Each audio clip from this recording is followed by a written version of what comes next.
അസ്സലാമു അലൈക്കും അസ്സലാമു വറഹ്മത്തുള്ളാഹി. വറഹ്മത്തുള്ളാഹി വബറകാതുഹ്. Welcome to Mel Talks. Thank you. Bishar കേസി മാഷാ അല്ലാ. ബിഷർ ടോക്സ്. ബിഷർ ടോക്സ് വളരെ സുപരിചിതനാണ്. ഒരുപാട് വീഡിയോസിലൊക്കെ ഒരു പുസ്തകത്തിന്റെ ഓഥറാണ്. പബ്ലിക് സ്പീക്കിംഗ് ഫീൽഡിൽ ഒരുപാട് ആളുകളെ കൈപ്പിടിച്ചുയർത്തിയ ആളാണ്. ഏതായാലും ബിഷർ കേസി ആയിട്ട് അല്ലെങ്കിൽ ബിഷർ ടോക്സുമായിട്ട് സംസാരിക്കാൻ അവസരം കിട്ടിയതിൽ വലിയ സന്തോഷം. ഓക്കെ. മാഷാ അല്ലാ. എങ്ങനെയാണ് നിങ്ങൾ ഈ ഒരു പബ്ലിക് സ്പീക്കിങ്ങിലേക്ക് ഒരു പുസ്തകത്തിന്റെ ഓതർഷിപ്പ് അല്ലെങ്കിൽ എഴുതുക എന്നൊക്കെ പറഞ്ഞു കഴിഞ്ഞാൽ അത് ചെറിയൊരു പരിപാടിയല്ല. അപ്പൊ ഇതിലേക്കുള്ള ഒരു വളർച്ച കാര്യങ്ങളൊക്കെ എങ്ങനെയായിരുന്നു സാറേ? ആദ്യം പബ്ലിക് സ്പീക്കിംഗ് പറയാം. ഞാൻ 10ാം ക്ലാസ് പഠിക്കുന്ന സമയത്ത് സെന്റ് ഓഫിന് സംസാരിക്കാൻ പേടിച്ചിട്ട് ഓടിയ ആളാണ്. ദെൻ +2 എത്തിയ സമയത്ത് എൻ്റെ ഉള്ളിൽ വല്ലാത്തൊരു കുറ്റബോധം ഉണ്ടായി. എല്ലാവരും സംസാരിക്കുമ്പോൾ എനിക്ക് മാത്രം എന്തുകൊണ്ട് സംസാരിക്കാൻ പറ്റണില്ല എന്നാണ്. +2 NSSന്റെ ക്യാമ്പിൽ ഞാൻ ഒറ്റ ലക്ഷ്യത്തിൽ പോയതാണ്. എനിക്ക് കോൺഫിഡൻസ് വേണം, ആളുകളോട് സംസാരിക്കണം. കാരണം ഞാൻ ഹൈറ്റ് കുറവാണ്, നന്നായി പഠിക്കുന്ന ഒരാളല്ല. അപ്പൊ ആരാലും ശ്രദ്ധിക്കപ്പെടാത്ത ഒരാളാണ് ഞാൻ. അപ്പൊ അതുകൊണ്ട് തന്നെ ഇതിന് മാറ്റം ഉണ്ടാവുമെന്ന് ആഗ്രഹിച്ചിട്ടാണ് NSSന്റെ ക്യാമ്പിൽ പോകുന്നത്. ആ ക്യാമ്പിൽ നിന്ന് ആണ് ഒരു കോൺഫിഡൻസ് നേടുന്നതും ഞാനൊരു ഐക്കണായിട്ട് മാറുന്നു ചെറിയ രൂപത്തിലെങ്കിലും. ഞാൻ ഫറൂഖ് കോളേജിൽ വന്നു. ഫറൂഖ് കോളേജ് ക്യാമ്പസ് നമ്മളെ ഒരുപാട് മാറ്റങ്ങൾ നമുക്ക് സമ്മാനിച്ചു. ദെൻ 2008 ട്രെയിനിങ് മേഖലയിലേക്ക് വരുന്നത്. വയനാട് ജില്ലയിൽ സൈൻ മറ്റൊരു ഓർഗനൈസേഷൻ ഉണ്ട്. സൈനാണ് ശരിക്കും ഈ ട്രെയിനിങ് മേഖലയിലേക്ക് തന്നെ എനിക്കൊരു എന്താ പറയുക ഒരു താങ്ങ്. അല്ലെങ്കിൽ 2008 എന്ന് പറയുമ്പോൾ സാർക്ക് ഏകദേശം എത്ര പ്രായം? അന്ന് ഡിഗ്രിക്ക് പഠിച്ചുകൊണ്ടിരിക്കുന്ന ഡിഗ്രിയുടെ last year, degree 3rd year സമയത്താണ്. അപ്പൊ അവിടുന്ന് ആ ട്രെയിനിങ്ങിലൊക്കെ അറ്റൻഡ് ചെയ്ത് പിന്നെ അവിടെ ട്രെയിനിങ് എടുത്ത് ക്ലാസ് എടുത്ത് പിന്നെ നല്ല മാഷ് നല്ല ഫീഡ്ബാക്കുകൾ കിട്ടാൻ തുടങ്ങി. അപ്പൊ ഒരുപാട് ആളുകൾക്ക് അഥവാ ഞാൻ അനുഭവിച്ചൊരു വേദന മറ്റുള്ളവരിൽ കാണാൻ കഴിഞ്ഞു. അപ്പൊ ഞാൻ അതിൽ കുറച്ചുകൂടി ഫോക്കസ്ഡ് ആയി. മാഷാ അല്ലാഹ് ഒരു മോർ ദാൻ 5000 ആളുകള് ഭയമുള്ള, പേടിയുള്ള, സംസാരിക്കാൻ ഭയമുള്ള ആളുകളെ സ്റ്റേജിലേക്ക് എത്തിച്ചു. ഒരുപാട് ആളുകൾ ട്രെയിനിങ് ഞാൻ പങ്കെടുത്തിട്ടുണ്ട്. 2 ദിവസം ക്യാമ്പിൽ വളരെ കോൺഫിഡൻസ് ബൂസ്റ്റ് ചെയ്യാനൊക്കെ എനിക്ക് തോന്നുന്നു ഒരുപാട് ബിസിനസ്സുകാരൊക്കെ സാറ് ക്യാമ്പില് നമ്മളെ സഫ്വാനൊക്കെ പോലെ ഒരുപാട് ആളുണ്ടായിരുന്നു. സുഫിയാൻ കാരി, പിന്നെ ഇപ്പൊ സ്കില്ലേജിലാണെങ്കിലും എല്ലാ ആളുകളും ആ ഒരു സ്കില്ലേജിന്റെ ഒരു കോഴ്സിന്റെ കൂടെ തന്നെ നമ്മൾ ഇത് കൊടുക്കുന്നത് കൊണ്ട് അത്യാവശ്യം ഒരു കോൺഫിഡൻസ് ലെവലിലേക്ക് അവർ ചേഞ്ച് ചെയ്യാൻ. സാറാ സ്കില്ലേജിലൂടെ പിന്നെ പഠിതാക്കൾക്ക് വേണ്ടിയിട്ട് കോൺട്രിബ്യൂട്ട് ചെയ്യാൻ കഴിയുന്നത്. സ്കില്ലേജിന്റെ CEO കൂടിയാണ് അല്ലേ സാറ്? സാറിന്റെ ഒരു ജേണി ഇപ്പൊ ഡിഗ്രി ഒക്കെ കഴിഞ്ഞിട്ട് എങ്ങനെയായിരുന്നു? ആക്ച്വലി ഡിഗ്രി കഴിഞ്ഞ് പിന്നെ PGക്ക് എനിക്ക് സെൻട്രൽ യൂണിവേഴ്സിറ്റി പോകാനായിരുന്നു ആഗ്രഹം. പക്ഷെ ഒരു സത്യം പറഞ്ഞാല് PGക്ക് സെൻട്രൽ യൂണിവേഴ്സിറ്റി പോയ അടുത്ത ഹോസ്റ്റൽ ഫീസ്, യാത്ര, ഇതിനും സാമ്പത്തികത്തിന് ഒരു പ്രശ്നം ഉണ്ടായിരുന്നു. ഞാൻ ഡിഗ്രി പഠിക്കുമ്പോഴേ സ്വന്തം ഏൺ ചെയ്തിട്ടാണ് പഠിച്ചത്. അപ്പൊ എനിക്ക് സെൻട്രൽ യൂണിവേഴ്സിറ്റി അഡ്മിഷൻ കിട്ടി. ഞങ്ങൾ 3 പേരുണ്ട്. ഞാൻ, റഫീഖ് സാർ, ഞങ്ങളുടെ റഫീഖ്, പിന്നെ ബഷീർ. 3 പേർക്കും അഡ്മിഷൻ കിട്ടിയിട്ടുണ്ട്. പക്ഷെ എനിക്ക് പോകാനുള്ള സാഹചര്യം ഉണ്ടായില്ല. അപ്പൊ ഞാൻ പിന്നെയും ഫറൂഖ് കോളേജിൽ തന്നെ പഠിച്ചു. അപ്പൊ അവിടെ തന്നെ PG അവിടെ തന്നെ പഠിച്ചു. അപ്പൊ അവിടെ നിന്ന് തന്നെ ഞാൻ ഒരു ട്യൂഷൻ സെന്റർ തുടങ്ങി. എന്റെ ടീച്ചിങ് കരിയറിലെ ഫസ്റ്റ് അവിടെയാണ്. വിക്ടറി ട്യൂഷൻ സെന്റർ എന്ന് പറയും. ഫറൂഖ് കോളേജിന്റെ അടുത്ത് തന്നെ ബാക്കിൽ അവിടുത്തെ ഒരു പ്രൊഫസറായിട്ട് ടൈപ്പ് ചെയ്തിട്ടാണ് തുടങ്ങുന്നത്. അപ്പൊ എന്റെ ടീച്ചിങ് കരിയറിലെ first job as a principal ആണ്. ആ ട്യൂഷൻ സെന്ററിന്റെ പ്രിൻസിപ്പൾ ആയിട്ടാണ്. അപ്പം അവിടുന്ന് ഹോസ്റ്റലിൽ ഒരുപാട് കുട്ടികളുണ്ട്, PGക്കും ഡിഗ്രിക്കൊക്കെ പഠിക്കുന്ന കുട്ടികൾ. അപ്പൊ അവരൊക്കെ ഉപയോഗിച്ചുകൊണ്ട് അവർക്കും ഇൻകം വേണം, അവർക്ക് നല്ല സ്കില്ലുണ്ട്. ട്യൂഷൻ സെന്റർ നമ്മളെ കൂടെ പഠിക്കുന്ന കൂടെ ഹോസ്റ്റലിലുള്ള കുട്ടികളൊക്കെ വെച്ചിട്ട് അതിനെ വളരെ മനോഹരമായിട്ടൊരു വിക്ടറി ട്യൂഷൻ സെന്റർ കൊണ്ടുപോയി. അങ്ങനെ അവിടെ ഈ ട്യൂഷൻ സെന്ററിൽ സബ്ജക്ട് പഠിപ്പിക്കുന്നതിന് പുറമെ ആ കുട്ടികളിൽ ഇങ്ങനത്തെ കുറെ സാധനങ്ങളെ കൂടി ഇടപെട്ടപ്പോ അവിടെ ഹൃദയത്തോട് ചേർന്ന് നിന്ന് സംസാരിച്ചപ്പോഴാണ് ഇങ്ങനെ ഒരു സോഫ്റ്റ് സ്കിൽ വളരെ ഇമ്പോർട്ടന്റ് ആണെന്നൊരു ഫീൽ വന്നു. പിന്നെ അതിന്റെ കുറെ ട്രെയിനിങ് ഒക്കെ അറ്റൻഡ് ചെയ്ത് കുറെ പഠിച്ച് പിന്നെയാണ് ആ മേഖലയിലേക്ക് വരുന്നത്. ഓക്കെ സാർ, ഇപ്പോൾ ഇൻസ്റ്റിറ്റ്യൂട്ട് അല്ലെങ്കിൽ ട്യൂഷൻ സെന്റർ ഒക്കെ നടത്തി ഒരുപാട് കുട്ടികളെ ഇപ്പോൾ 5000+ സ്റ്റുഡൻസിനെ പബ്ലിക് സ്പീക്കിങ്ങിലേക്കൊക്കെ കൈപിടിച്ചുയർത്തിയ ഒരാളാണെന്നുള്ള നിലക്ക് നമ്മളൊരു കാര്യം ചെയ്യുകയാണെന്നുണ്ടെങ്കിൽ ഇപ്പൊ ടീച്ചിങ് ആണ്, ഇപ്പൊ ട്യൂഷൻ സെന്റർ നടത്തുന്ന സമയത്ത് നിങ്ങൾക്ക് ട്യൂഷൻ എടുത്ത് ആ സബ്ജക്റ്റ് ഫോക്കസ് ചെയ്ത് കുട്ടികളെ അയച്ചാൽ മതി. പക്ഷെ സാർ അതിന്റെ കൂടെ സാറേ സ്കില്ലും കൂടി എന്ത് ചെയ്യുന്നുണ്ട്, ആഡ് ഓൺ ചെയ്യുന്നുണ്ട്. ഇതിലേക്ക് സാറ് പ്രചോദിപ്പിക്കും. സത്യത്തിൽ പഠിപ്പിക്കേണ്ട കാര്യങ്ങൾ പഠിപ്പിച്ച് കുട്ടികളെ തിരിച്ചയച്ചാൽ മതിയല്ലോ. അപ്പൊ പ്ലസ് ഇതിന്റെ കൂടെ സാറിന്റെ ഒരു സ്കില്ലും കൂടി കൊടുക്കാൻ ഇതിന് മോട്ടീവായിട്ടുള്ള ഒരു സത്യത്തില് എന്റെ ഉപ്പ നമ്മളെ ഓരോരുത്തരും നമ്മൾ ഓരോ പാഠങ്ങൾ പഠിപ്പിക്കുമല്ലോ. അപ്പൊ ഉപ്പ നമ്മളെ പഠിപ്പിച്ചൊരു പാഠം എന്താന്ന് വെച്ച് കഴിഞ്ഞാല് നമ്മൾ എന്ത് ചെയ്യുകയാണെങ്കിൽ അത് ഹോൾ ഹാർട്ടഡ് ആയിരിക്കാം എന്നുള്ളത്, ആത്മാർത്ഥമായിട്ട് ചെയ്യാന്നുള്ളതാണ്. അപ്പം സത്യത്തിൽ നമ്മളിലേക്കൊരു ആള് വരുമ്പോ അവർക്ക് എന്തോ എക്സ്ട്രാ പ്രതീക്ഷകൾ ഉണ്ടാവും. ആ പ്രതീക്ഷകൾ കൂടി നിറവേറ്റാൻ കഴിയുമ്പോഴാണ് നമുക്ക് ആ വാല്യൂ നിലനിർത്താൻ പറ്റുക. ഒരു പർപ്പസ്ഫുൾ ആവുക എന്നുള്ളതാണ്. ആ പർപ്പസിന് വേണ്ടിയിട്ട് സംതിങ് നമ്മൾ എക്സ്ട്രാ ചെയ്യേണ്ടി വരും. അങ്ങനെയാണ് എക്സ്ട്രാ ഓർഡിനറി പേഴ്സൺസ് ആവുന്നത്. അല്ലാതെ ഒരുപാട് വലിയ കാര്യങ്ങളും ചെയ്യേണ്ട ആവശ്യമൊന്നുമില്ല. നമ്മുടെ മുമ്പിൽ വരുന്ന ആളുകളുടെ മനസ്സറിഞ്ഞ് സാഹചര്യം അറിഞ്ഞ് മനസ്സിലാക്കി അവർക്ക് എന്തെങ്കിലും ഒരു സൊല്യൂഷൻ കൊടുക്കാൻ പറ്റിയാൽ അതിനേക്കാൾ വലുതൊന്നുമില്ല. പാഠപുസ്തകത്തിന്റെ അപ്പുറത്തേക്ക് അതാണ് വേണ്ടത്. ആക്ച്വലി പാഠപുസ്തകമല്ലേ എന്നെ മാറ്റിയത്, നിങ്ങളെ മാറ്റിയിട്ടുണ്ടാവില്ല. പാഠപുസ്തകങ്ങൾ ആരും മാറ്റുന്നില്ല. അതിനപ്പുറമുള്ള ചിന്തകളാണ് ആളുകളെ മാറ്റുന്നുള്ളൂ. പാഠപുസ്തകം മാർക്ക് വാങ്ങാൻ മാത്രമേ ഹെൽപ്പ് ചെയ്യുള്ളൂ. പിന്നെ ഒരു ത്രഷോൾഡ് വരെ ഒരു ലേണിംഗ് ലെവൽ എത്താനും ഹെൽപ്പ് ചെയ്തേക്കാം. പക്ഷെ ലൈഫ് ചേഞ്ച് ചെയ്യുന്നത് പാഠപുസ്തകത്തിന് അപ്പുറത്തുള്ള കാര്യങ്ങളാണ്. സാറ ജേണിയില് ഫാദർ പ്രത്യേകം മെൻഷൻ ചെയ്തതായിട്ട് കണ്ടു. ലൈഫിൽ എപ്പോഴെങ്കിലും ഇവരുടെ ഒരു സപ്പോർട്ട് കാര്യങ്ങൾ, ഫാമിലി ബാക്ക്ഗ്രൗണ്ട് കാര്യങ്ങളൊക്കെ എങ്ങനെയാണ്? ഫാമിലി ബാക്ക്ഗ്രൗണ്ട് പറയുമ്പോൾ ഫാദർ ചെറുപ്പത്തിലെ നല്ല അധ്വാനം, 2ാം ക്ലാസ് വരെ പഠിച്ചിട്ടുള്ളൂ ഇപ്പൊ പറയാൻ നിൽക്കാറുണ്ട്. ഇപ്പൊ വീട്ടിൽ ഏറ്റവും ഇളയ മോനായിരുന്നു. ഇപ്പയുടെ വീട്ടിൽ ഏറ്റവും ഇളയ മോനാണ്. പക്ഷെ ബാക്കി എല്ലാരേക്കാളും കുറച്ചുകൂടി മക്കളെ പഠിപ്പിക്കാനും അതിന് കുറച്ച് ഇമ്പോർട്ടൻസ് കൊടുത്തത് ഉപ്പയാണ്. എന്റെ നാട്ടില് എല്ലാ മക്കളും എഡ്യൂക്കേറ്റഡ് ആയ ഒറ്റ വീടുണ്ടായത് എന്റെ വീട്. ബാക്കി എല്ലാ വീട്ടിലും 1-2 ആളുകളൊക്കെ അങ്ങനെ പോയിട്ടുണ്ടാവും. പക്ഷെ എന്റെ വീട്ടിൽ എല്ലാവരും എഡ്യൂക്കേറ്റഡ് ആണ്. അത് ഉപ്പ ഒന്നും ഉണ്ടായിട്ടില്ല, സാമ്പത്തികം ഒന്നും ഉണ്ടായിട്ടില്ല. പക്ഷെ അങ്ങനെ ഒരു ലക്ഷ്യം ആദ്യം ഉപ്പന്റെ മൈൻഡിൽ ഉണ്ടായിരുന്നു. അതുകൊണ്ട് മാത്രമല്ല, പക്ഷെ അതിന്റെ ഇടയിൽ ഉപ്പക്ക് ആക്സിഡന്റ് ഒക്കെ വന്ന് പ്രതിസന്ധിയിലൊക്കെ ആയി. ഞാൻ +2 കഴിഞ്ഞ് ഡിഗ്രിക്ക് പോകുന്ന സമയത്ത് സത്യത്തിൽ എനിക്കും ഉപ്പക്കും ജോലി നോക്കിയൊരു സിറ്റുവേഷൻ ഉണ്ടായിട്ടുണ്ട്. അതിൽ എനിക്ക് ഭയങ്കര വേദന ഉള്ളൊരു മൊമെന്റ് ഉണ്ട്. അന്ന് മനോരമയുടെ ക്ലാസിഫൈഡ്സിൽ ഇങ്ങനെ ജോലി ഇങ്ങനെ അന്വേഷിച്ചുകൊണ്ടിരിക്കുക. അപ്പൊ എനിക്ക് പാർട്ട് ടൈം ജോബ് വേണം, ഉപ്പക്കും ഒരു ജോലി വേണം. കാരണം വീട്ടിൽ ഭയങ്കര പട്ടിണി, കുറച്ച് പ്രയാസങ്ങളൊക്കെ ഉണ്ടായിരുന്നു. അപ്പൊ ഞാൻ ഉപ്പക്ക് വേണ്ടിയിട്ട് ജോലി ഇങ്ങനെ അന്വേഷിക്കുന്നു, ഉപ്പയോട് ഇങ്ങനെ പറയുന്നു. അപ്പൊ ഉപ്പ അതൊക്കെ പോസിറ്റീവായി എടുക്കുന്നുണ്ട്. പക്ഷെ ഒരു ദിവസം ഞാൻ രാവിലെ വീട്ടിൽ നിന്ന്, ഞങ്ങൾ ബെഞ്ചിൽ ഇരുന്നിട്ട് ഇങ്ങനെ ദോശയും കറിയും കഴിച്ചുകൊണ്ടിരിക്കുന്ന സമയത്ത് ഞാൻ ഉപ്പൊക്കെ ഇങ്ങനെ ഉപ്പ നല്ലൊരു ജോബ് ഉണ്ട്, കോയമ്പത്തൂരാണ്, അവിടെ ശരിക്കും പണ്ടാരി പണിയാണ്. പക്ഷെ ഞാൻ അങ്ങനെയൊന്നുമല്ല കാണുന്നത്, ഷെഫ് കാണുമ്പോൾ ഉണ്ടാകുന്ന ഒരു സാധനം ഉണ്ടല്ലോ. അതാ കാണിച്ചപ്പോ ഉപ്പ ഇങ്ങനെ ഭക്ഷണം കഴിക്കുന്ന പകുതി നിർത്തിയിട്ട് പിന്നെ പറഞ്ഞു, ഞാൻ എവിടെയെങ്കിലും പോയിക്കോളാം. ഉപ്പാനോട് പറഞ്ഞപ്പോ ഞാൻ എവിടെയെങ്കിലും പോയിക്കോളാം, എനിക്കവിടെ ഇനി ജോബ് നോക്കണ്ടതാണ്. അപ്പോഴാണ് ഞാൻ ആ സമയത്ത് ഉപ്പക്കൊരു ജോലി വേണം, ഒരു വരുമാനം വേണം എന്നല്ലാതെ ഉപ്പയുടെ മനസ്സിനെ ഞാൻ അറിഞ്ഞിട്ടുണ്ടായിരുന്നില്ല. ഉപ്പ കുറെ കാലം ജോലി ചെയ്ത് ഒക്കെ കഴിഞ്ഞ് കുറച്ച് ആക്സിഡന്റ് കഴിഞ്ഞ് ഒരു റെസ്റ്റിലൊക്കെ നിൽക്കുന്ന സമയത്ത് കോയമ്പത്തൂർ പോലത്തെ ഒരു സ്ഥലത്തൊക്കെ ജോബിന് പിന്നെ ഞാൻ നോക്കുമ്പോൾ ഞാൻ ശരിക്കും മനസ്സിനെ തൊട്ടറിഞ്ഞില്ല എന്നുള്ളത് എനിക്ക് അപ്പൊ ഫീൽ ചെയ്തു. അന്ന് മുതൽ ഞാൻ പാർട്ട് ടൈം ജോബിന് പകരം ഞാൻ ഫുൾ ടൈം മാക്സിമം ഇൻകം ഉണ്ടാക്കുക, ഉപ്പക്ക് ജോലിക്ക് പോകരുത് എന്നുള്ളൊരു തീരുമാനം ഞാൻ അന്ന് മുതൽ എടുത്തത്. കാരണം അന്നാണ് ഞാൻ ശരിക്കും ഒരു ബോഡിയല്ല നമ്മൾ കണക്ട് ചെയ്യേണ്ടത്, ഒരാളുടെ മനസ്സിനെയാണെന്ന് മനസ്സിലായി. കാരണം ഉപ്പയുടെ കണ്ണുനീര് വന്നു, ഞാൻ കുറെ കരഞ്ഞു. ഉപ്പ ചിലപ്പോ ഒരു പക്ഷെ വിചാരിച്ചാൽ നമ്മളെങ്ങനെയെങ്കിലും സൈഡാക്കാൻ, ചിലപ്പോ ഉപ്പ വിചാരിക്കുന്നുണ്ടാവും ഞാൻ ഇവിടെ ഒരു ബാധ്യത ആയി എന്ന് മേ ബി ചിന്തിക്കുന്നുണ്ടാകാം. നമുക്ക് അങ്ങനെ ബാധ്യതയായിട്ടല്ല, ഉപ്പയും ഞാനും കൂടി നോക്കുകയാണ് ജോലി, വരുമാനം ഉണ്ടാവണം, നമുക്കൊരു ലോജിക്കിലാണല്ലോ നമ്മൾ നോക്കുന്നത്. പക്ഷെ ഞാൻ വീണ്ടും വീണ്ടും വീണ്ടും ഇങ്ങനെ നോക്കി ഓരോ ജോബ് ഇങ്ങനെ പറയുമ്പോ മേ ബി ബാധ്യതയായി ഫീൽ ചെയ്യുന്നുണ്ടാവും. അങ്ങനെ ആർക്കും തോന്നാവുന്ന സാധനമാണ്. പക്ഷെ അതിനുശേഷം ഇപ്പൊ പ്രത്യേകിച്ച് ജോബിന് പോകേണ്ടി വന്നിട്ടില്ല. ഞാൻ ഇപ്പൊ എന്റെ അനുജന്മാരൊക്കെ ലേണിംഗും പഠനത്തിലൊക്കെ വന്നത് എന്റെ പഠനത്തോടൊപ്പം തന്നെ വർക്ക് ചെയ്ത്. അതുകൊണ്ട് അന്ന് കുറച്ച് കഷ്ടപ്പാടായിരുന്നെങ്കിലും ഇന്ന് അതൊക്കെ ഒരു ബെനിഫിറ്റ് ആണ്. ഡെഫിനറ്റ്ലി എന്റെ കരിയറിൽ എവിടെയെങ്കിലും എത്താൻ പറ്റിയിട്ടുണ്ടെങ്കിൽ ആ പഠനകാലങ്ങളിൽ ഉണ്ടായ അനുഭവങ്ങളിൽ നിന്ന് പഠിച്ച പാഠങ്ങൾ തന്നെ, ആ സംശയമില്ല.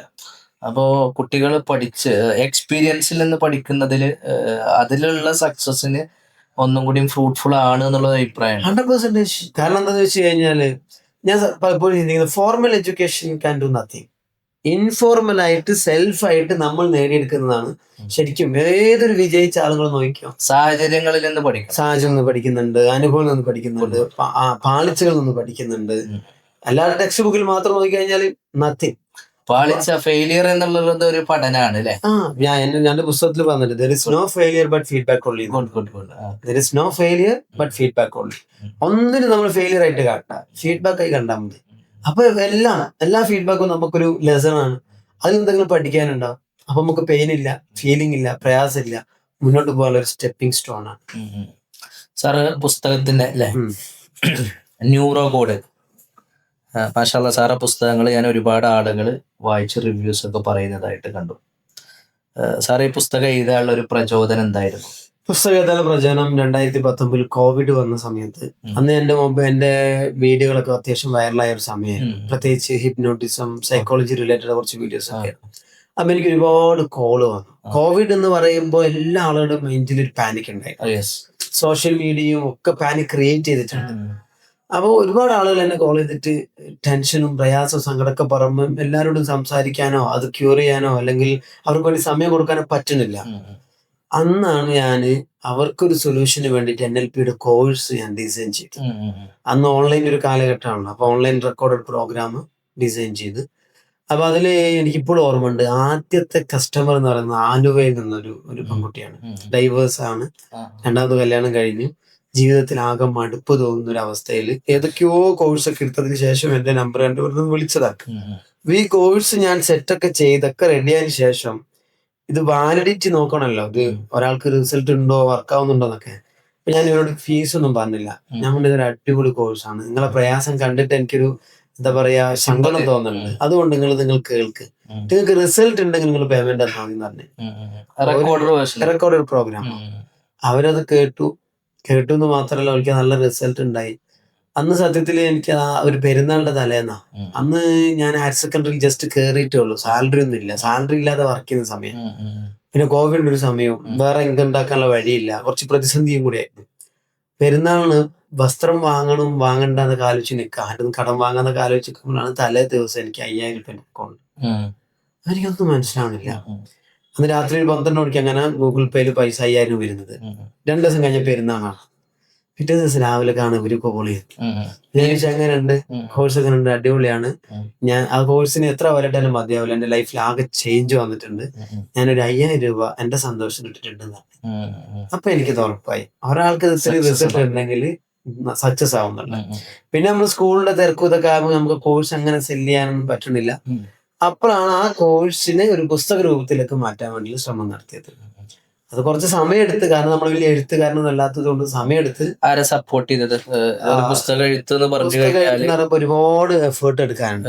അപ്പൊ അതിന് നമുക്ക് എന്റെ സുഹൃത്ത് ഒരു മമ്മൂട്ടി അഞ്ചു, നമ്മളെ പുസ്തകം എഴുതിയ സാധനത്തെ ഒന്നുകൂടി ക്രോഡീകരിക്കാൻ വേണ്ടിയിട്ട് അവരാണ് പിന്നെ സഹായിച്ചിട്ടുള്ളത്. പിന്നെ നമ്മൾ ഒരുപാട് ആളുകൾ നമുക്ക് ഇതിന്റെ കുറച്ച് കണ്ടന്റിലും രൂപത്തിലൊക്കെ സപ്പോർട്ട് നൽകിയിട്ടുണ്ട്. പിന്നെ എന്റെ തന്നെ അഥവാ ഒരു മനുഷ്യനിൽ ഉണ്ടാകേണ്ട മാറ്റത്തെ കുറിച്ചുള്ള ഒരു ധാരണ എന്നിൽ ഉണ്ടായത് കൊണ്ട് ഒരു സെൽഫ് ഹെൽപ്പ് ബുക്ക് എന്നുള്ള രൂപത്തിൽ, അഥവാ ഈ പുസ്തകം വായിക്കുന്ന ഒരാൾക്ക് ഒരു കോഴ്സ് കഴിഞ്ഞ ഒരു ഫീലിംഗ് ഉണ്ടാകുക.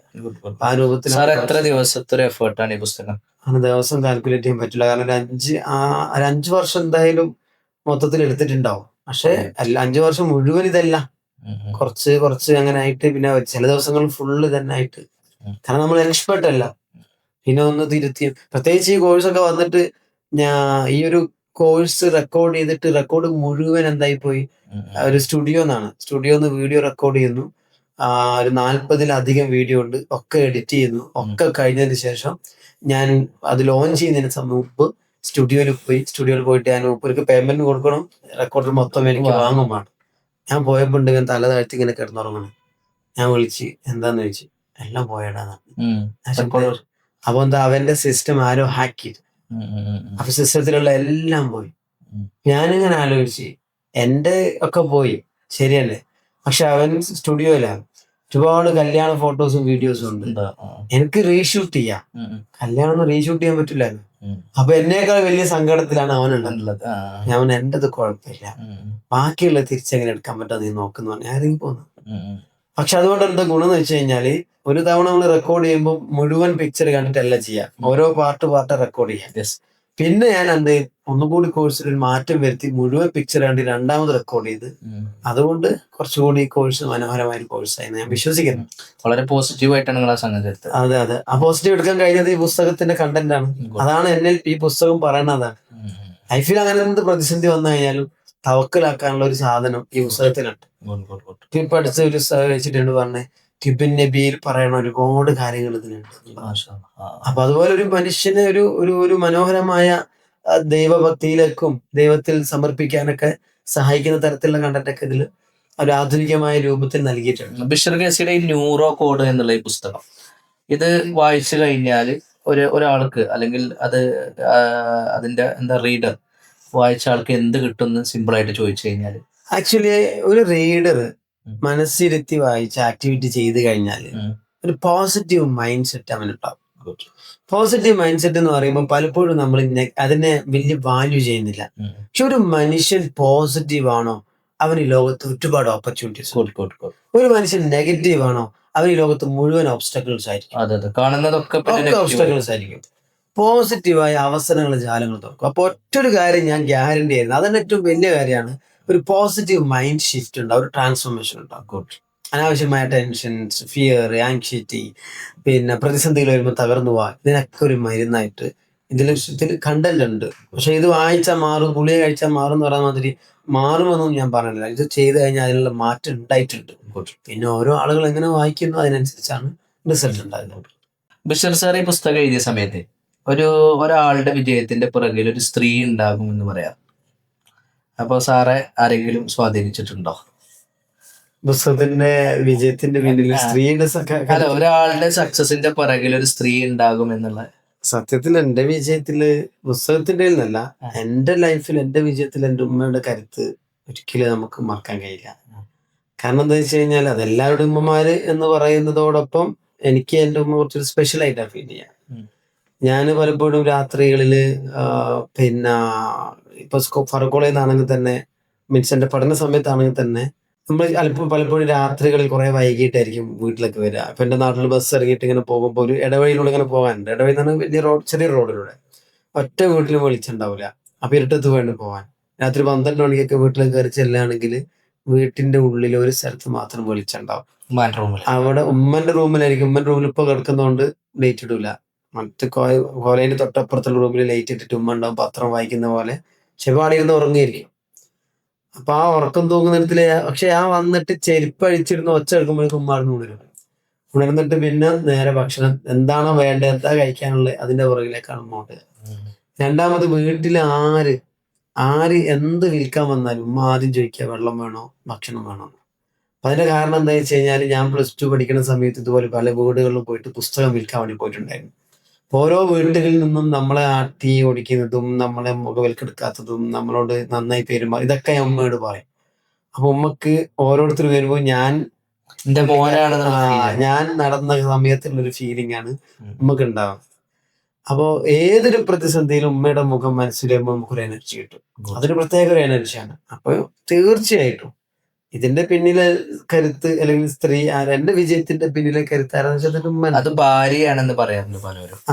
അപ്പൊ അത് കണക്ട് ചെയ്യാൻ പറ്റുമോ സാർ? ഭാര്യയാണെന്ന് വെച്ച് കഴിഞ്ഞാല് ഒരു കല്യാണം കഴിക്കും. നമ്മൾ സാധാരണ പറയുന്നുണ്ട്, ഒരു കല്യാണം കഴിച്ചു കഴിഞ്ഞാല് ഒരു പെണ്ണ് സ്വന്തം വീടും നാടും കുടുംബം എല്ലാം ഉപേക്ഷിച്ച് തന്നെ പറയാ, എന്നിട്ടാണല്ലോ നമ്മുടെ കൂടെ വരിക.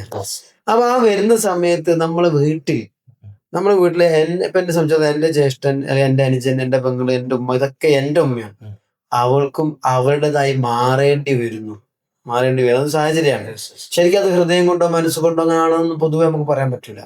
അപ്പൊ അവൾ അവിടെ സഫർ ചെയ്യുന്നുണ്ട്.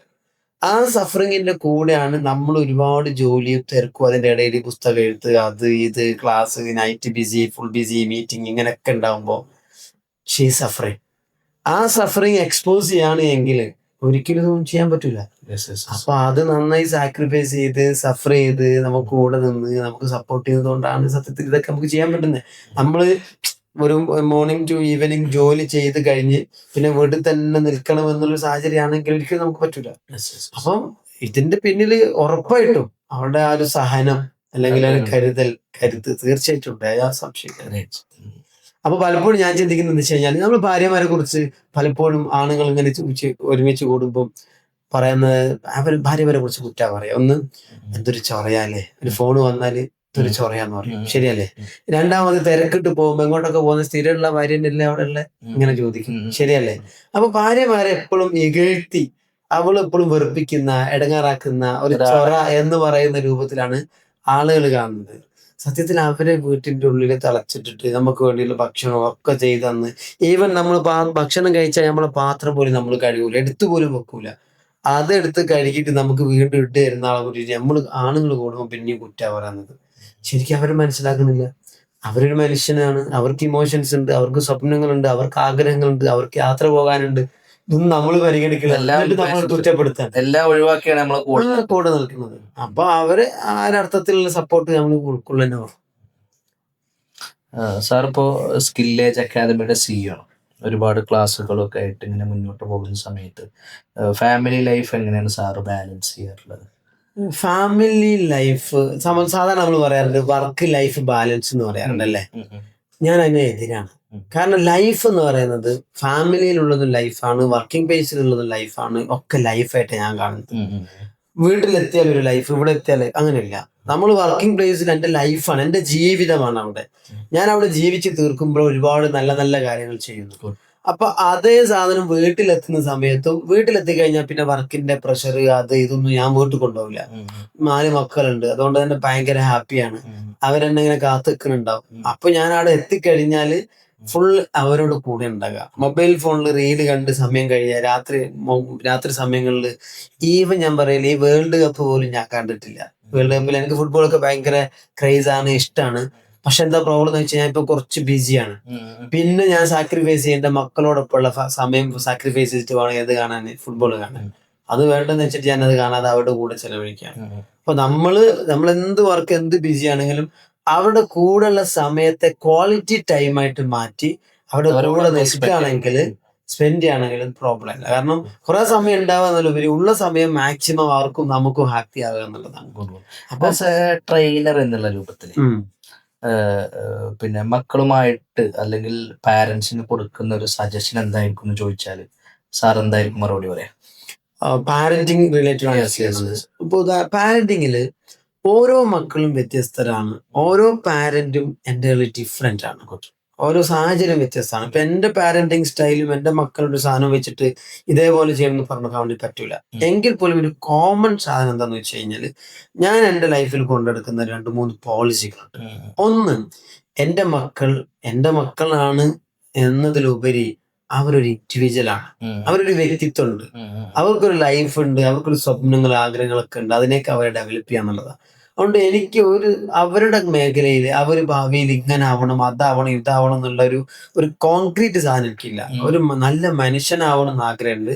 പിന്നെ അവരുടെ ഇഷ്ടത്തിനൊക്കെ അനുസരിച്ച് ഇങ്ങനെ കൊണ്ടുപോകാന്നുള്ളതാണ്. അല്ലാതെ എനിക്ക് ചിലപ്പോൾ ഉണ്ടാവും, നമ്മള് ഒരു കുട്ടി ഹിഫുദാവാന്നൊക്കെ നല്ല കാര്യമായിരിക്കും. പക്ഷെ ചില ആളുകൾ അവനെ ഹിഫുദ് ആക്കിയിട്ടേ മാറ്റുള്ളൂ എന്ന് പറയുന്ന ഒരു കാര്യത്തില് ചിലപ്പോൾ അവന് അതിനുള്ള ഒരു മെമ്മറി കപ്പാസിറ്റിയോ അല്ലെങ്കിൽ അതിനുള്ള സ്കില്ലോ അല്ലെങ്കിൽ അതിനുള്ള താല്പര്യമൊന്നും ഇല്ലെങ്കിൽ നമ്മൾ നിർബന്ധിച്ചു കഴിഞ്ഞാൽ അത് വേദനായിരിക്കും. അപ്പൊ അത് ഒന്ന് ഞാൻ അടിച്ചേൽപ്പിക്കില്ല എന്നുള്ളതാണ്. രണ്ടാമത്തത്, കുട്ടികളെ പ്രോത്സാഹിപ്പിക്കാൻ, നല്ല കാര്യങ്ങൾ ചെയ്താൽ, നല്ല മാർക്ക് വാങ്ങിയാൽ പ്രോത്സാഹിപ്പിക്കാൻ എല്ലാ രക്ഷിതാക്കളും ഇന്നത്തെ കാലത്ത് സപ്പോർട്ട് ചെയ്യുന്നുണ്ട്. പഴയ കാലത്ത് അത് ഉണ്ടായിരുന്നില്ല. പക്ഷെ അതിലുപരി കുട്ടിക്കൊരു പാളിച്ച സംഭവിക്കുമ്പോൾ, ഒരു തെറ്റ് സംഭവിക്കുമ്പോൾ ചേർത്ത് നിർത്തുന്നുണ്ടോ എന്നുള്ളതാണ് ഏറ്റവും പ്രധാനം. അത് ഞാൻ നന്നായി ട്രൈ ചെയ്യും. അഥവാ കുട്ടിയുടെ കയ്യിൽ ഒരു ഗ്ലാസ് വീണ് പൊട്ടിപ്പോയാൽ അതൊരു ഗ്ലാസ് ആണെന്ന് മനസ്സിലാക്കുകയും അവന്റെ ഹൃദയം പൊട്ടരുത് എന്നുള്ള രൂപത്തിൽ ഞാൻ ചേർത്ത് നിർത്താൻ ട്രൈ ചെയ്യുന്നുണ്ട്. അപ്പൊ അതുകൊണ്ട് കുട്ടികൾക്ക് എന്റെ അടുത്ത് കുട്ടികൾ സേഫ് ഫീലിംഗ് ഉണ്ട്, ഒരു സേഫ്റ്റി അവർക്ക് ഫീൽ ചെയ്യുന്നുണ്ട്. അപ്പൊ ഏതൊരു പാരന്റും ഏതൊരു കുട്ടിക്കും ഒരു സേഫ്റ്റി ഫീലിംഗ് ആണ് കൊടുക്കേണ്ടത്. പാരന്റിന്റെ തീർച്ചയായിട്ടും ആ സേഫ്റ്റി ഫീൽ ഉണ്ടായി, അഥവാ ഒരു പ്രതിസന്ധി വരുമ്പോ എനിക്ക് എന്റെ ഉമ്മയോടും ഉപ്പയോടും തുറന്നു പറയാൻ പറ്റുന്ന ഒരു സത്യം, തുറന്നു പറഞ്ഞാൽ പേടിക്കാനില്ല എന്നൊരു സാധനം ഉണ്ടാക്കി കൊടുത്തു കഴിഞ്ഞാല് സേഫ് ആണെന്ന് ഞാൻ വിശ്വസിക്കുന്നു. അല്ല, കുട്ടികൾ അങ്ങനെ ആയി കഴിഞ്ഞാൽ പുറത്തേക്ക് ചാടൂലേ, പുറത്തൊരു അവർക്കൊരു അഭയം നോക്കിയിട്ട് സേഫ്റ്റി ഫീല് കൊടുക്കുക, നമ്മുടെ സേഫ് ആയിരിക്കും അവർക്ക് ആ ഫീൽ ഉണ്ടാക്കുക. That's great. കാരണം പാളിച്ചകളിൽ എല്ലാവർക്കും ഉണ്ടാവും, നമ്മൾ കുറ്റപ്പെടുത്തും, ചിലപ്പോൾ തല്ലും ഒക്കെ ഉണ്ടാവും. പക്ഷെ നമ്മൾ അന്ധമായി കുറ്റപ്പെടുത്തുക, എന്തിനും ചീത്ത പറയാ, ഈ സാധനമില്ല. ഇപ്പൊ എല്ലാരും ബിസി ലൈഫിലാണ്. അപ്പോ സ്വാഭാവികമായിട്ടും ഈ മൊബൈൽ ഫോൺ എല്ലാരും ഉപയോഗിക്കുന്നു, കൂടുതൽ ടൈം ഇതിൽ സ്പെൻഡ് ചെയ്യുന്നു. അപ്പോ പാരന്റ്സ് വളരെ ബുദ്ധിമുട്ടുന്ന, മക്കളെ മോൾഡ് ചെയ്യുന്നത് ഭയങ്കരമായിട്ട് ബുദ്ധിമുട്ടുന്ന ഒരു പിന്നെ ഇൻസ്ട്രുമെന്റ് ആണ് മൊബൈൽ ഫോൺ. അപ്പൊ ഇതിൽ നിന്ന് രക്ഷപ്പെടാൻ സാർക്ക് എന്ത് സജഷൻ ആണുള്ളത്? അത് കോവിഡിന് ശേഷം എല്ലാ കുട്ടികളും മൊബൈൽ ഫോൺ അഡിക്റ്റഡ് ആണ്, അല്ലെങ്കിൽ മൊബൈൽ ഫോണിലാണ് എന്നുള്ളത് ചൊല്ലുണ്ട്. കറക്റ്റ്? പക്ഷെ കുട്ടികളെ മാത്രമേ പറയണുള്ളൂ, ശരിയല്ലേ? അപ്പൊ പാരന്റ്സ് തീർച്ചയായിട്ടും ജോലിയൊക്കെ കഴിഞ്ഞ് രാത്രി വീട്ടിലെത്തുന്ന സമയത്ത് ക്വാളിറ്റി ടൈമിൽ ഫോക്കസ് ചെയ്യുമ്പോൾ മൊബൈൽ ഫോൺ എടുക്കാതിരിക്കാൻ ഇവര് ഫോൺ എടുക്കുമ്പോൾ കുട്ടികളൊന്നും പരാതി പറയില്ല, കാരണം അവർക്കും എടുക്കാനുള്ള അവസരം കിട്ടുക. എല്ലാവരും ഫോണിലാവുമ്പോൾ ഫോണിൽ നമ്മൾ ആഗ്രഹിക്കുന്നതല്ല, നമ്മൾക്ക് വേണ്ടതല്ല നമ്മുടെ മുമ്പിലേക്ക് വരിക. പകരം നമ്മുടെ ആ സമയത്തെ ഇമോഷൻസിനെ ഒന്നുകൂടി എന്താ പറയാ ആംപ്ലിഫൈ ചെയ്യുന്ന സാധനങ്ങളാണ് വരുമ്പോൾ തന്നെ ഞാൻ ടെൻഷനാണ്, എനിക്കൊരു പ്രയാസമുണ്ട്, ഞാൻ മൊബൈൽ കാണാൻ അതുമായി ബന്ധപ്പെട്ടായിരിക്കും, ഇല്ല ഞാൻ ഭാര്യയുടെ തെറ്റ് വിചാരിക്കുക. അപ്പം വരുന്നതും ഈ ഭാര്യയുടെ കുറ്റവും കുറവൊക്കെ അല്ലെങ്കിൽ അതിന് അനുയോജ്യമാകുന്ന അതിന് ആംപ്ലിഫൈ ചെയ്യുന്ന വീഡിയോസ് എനിക്ക് വരിക. ഭാര്യയ്ക്ക് വരിക ഡൈവേഴ്സ് ചെയ്യുന്ന നല്ലതെന്നുള്ള സപ്പോർട്ട് ചെയ്യുന്ന വീഡിയോസ് ഭാര്യക്ക് കിട്ടുക, കാരണം അതിനനുസരിച്ച് ആൽഗോരിതം ഉണ്ടാവും. അപ്പൊ ഒരു മൈൻഡ് അനുസരിച്ചാണ് ഫോണിൽ അൽഗോരിതം അങ്ങനെയാണ്. മൈൻഡ് അനുസരിച്ച് നമ്മളൊന്ന് സെർച്ച് ചെയ്യുക അല്ലെങ്കിൽ ഒന്ന് കാണാം, ഒന്ന് കാണുമ്പോൾ ഇതാണ് എനിക്ക് ഇഷ്ടമെന്ന് ആർക്ക് ഫീൽ ചെയ്യും, അൽഗോരിതത്തിന് ഫീൽ ചെയ്യും. മനസ്സിലായില്ലേ? അപ്പൊ ആ അൽഗോരിതം അനുസരിച്ച് അപ്പൊ നമ്മളുടെ മൈൻഡിന്റെ മൂഡിനെ കൺട്രോൾ ചെയ്യുന്നത് സോഷ്യൽ മീഡിയ ആണ്. അപ്പൊ ഇന്നത്തെ ഓരോ ഫാമിലിയുടെ കെട്ടുറപ്പിനെ പോലും ഈ സോഷ്യൽ മീഡിയ ഇത് കൺട്രോൾ ചെയ്യും. ഇത് റിയൽ ആണെന്ന് വിശ്വസിക്കും. റിയൽ ആണ്, റിയൽ ലൈഫായിട്ട് കാണുന്നത്.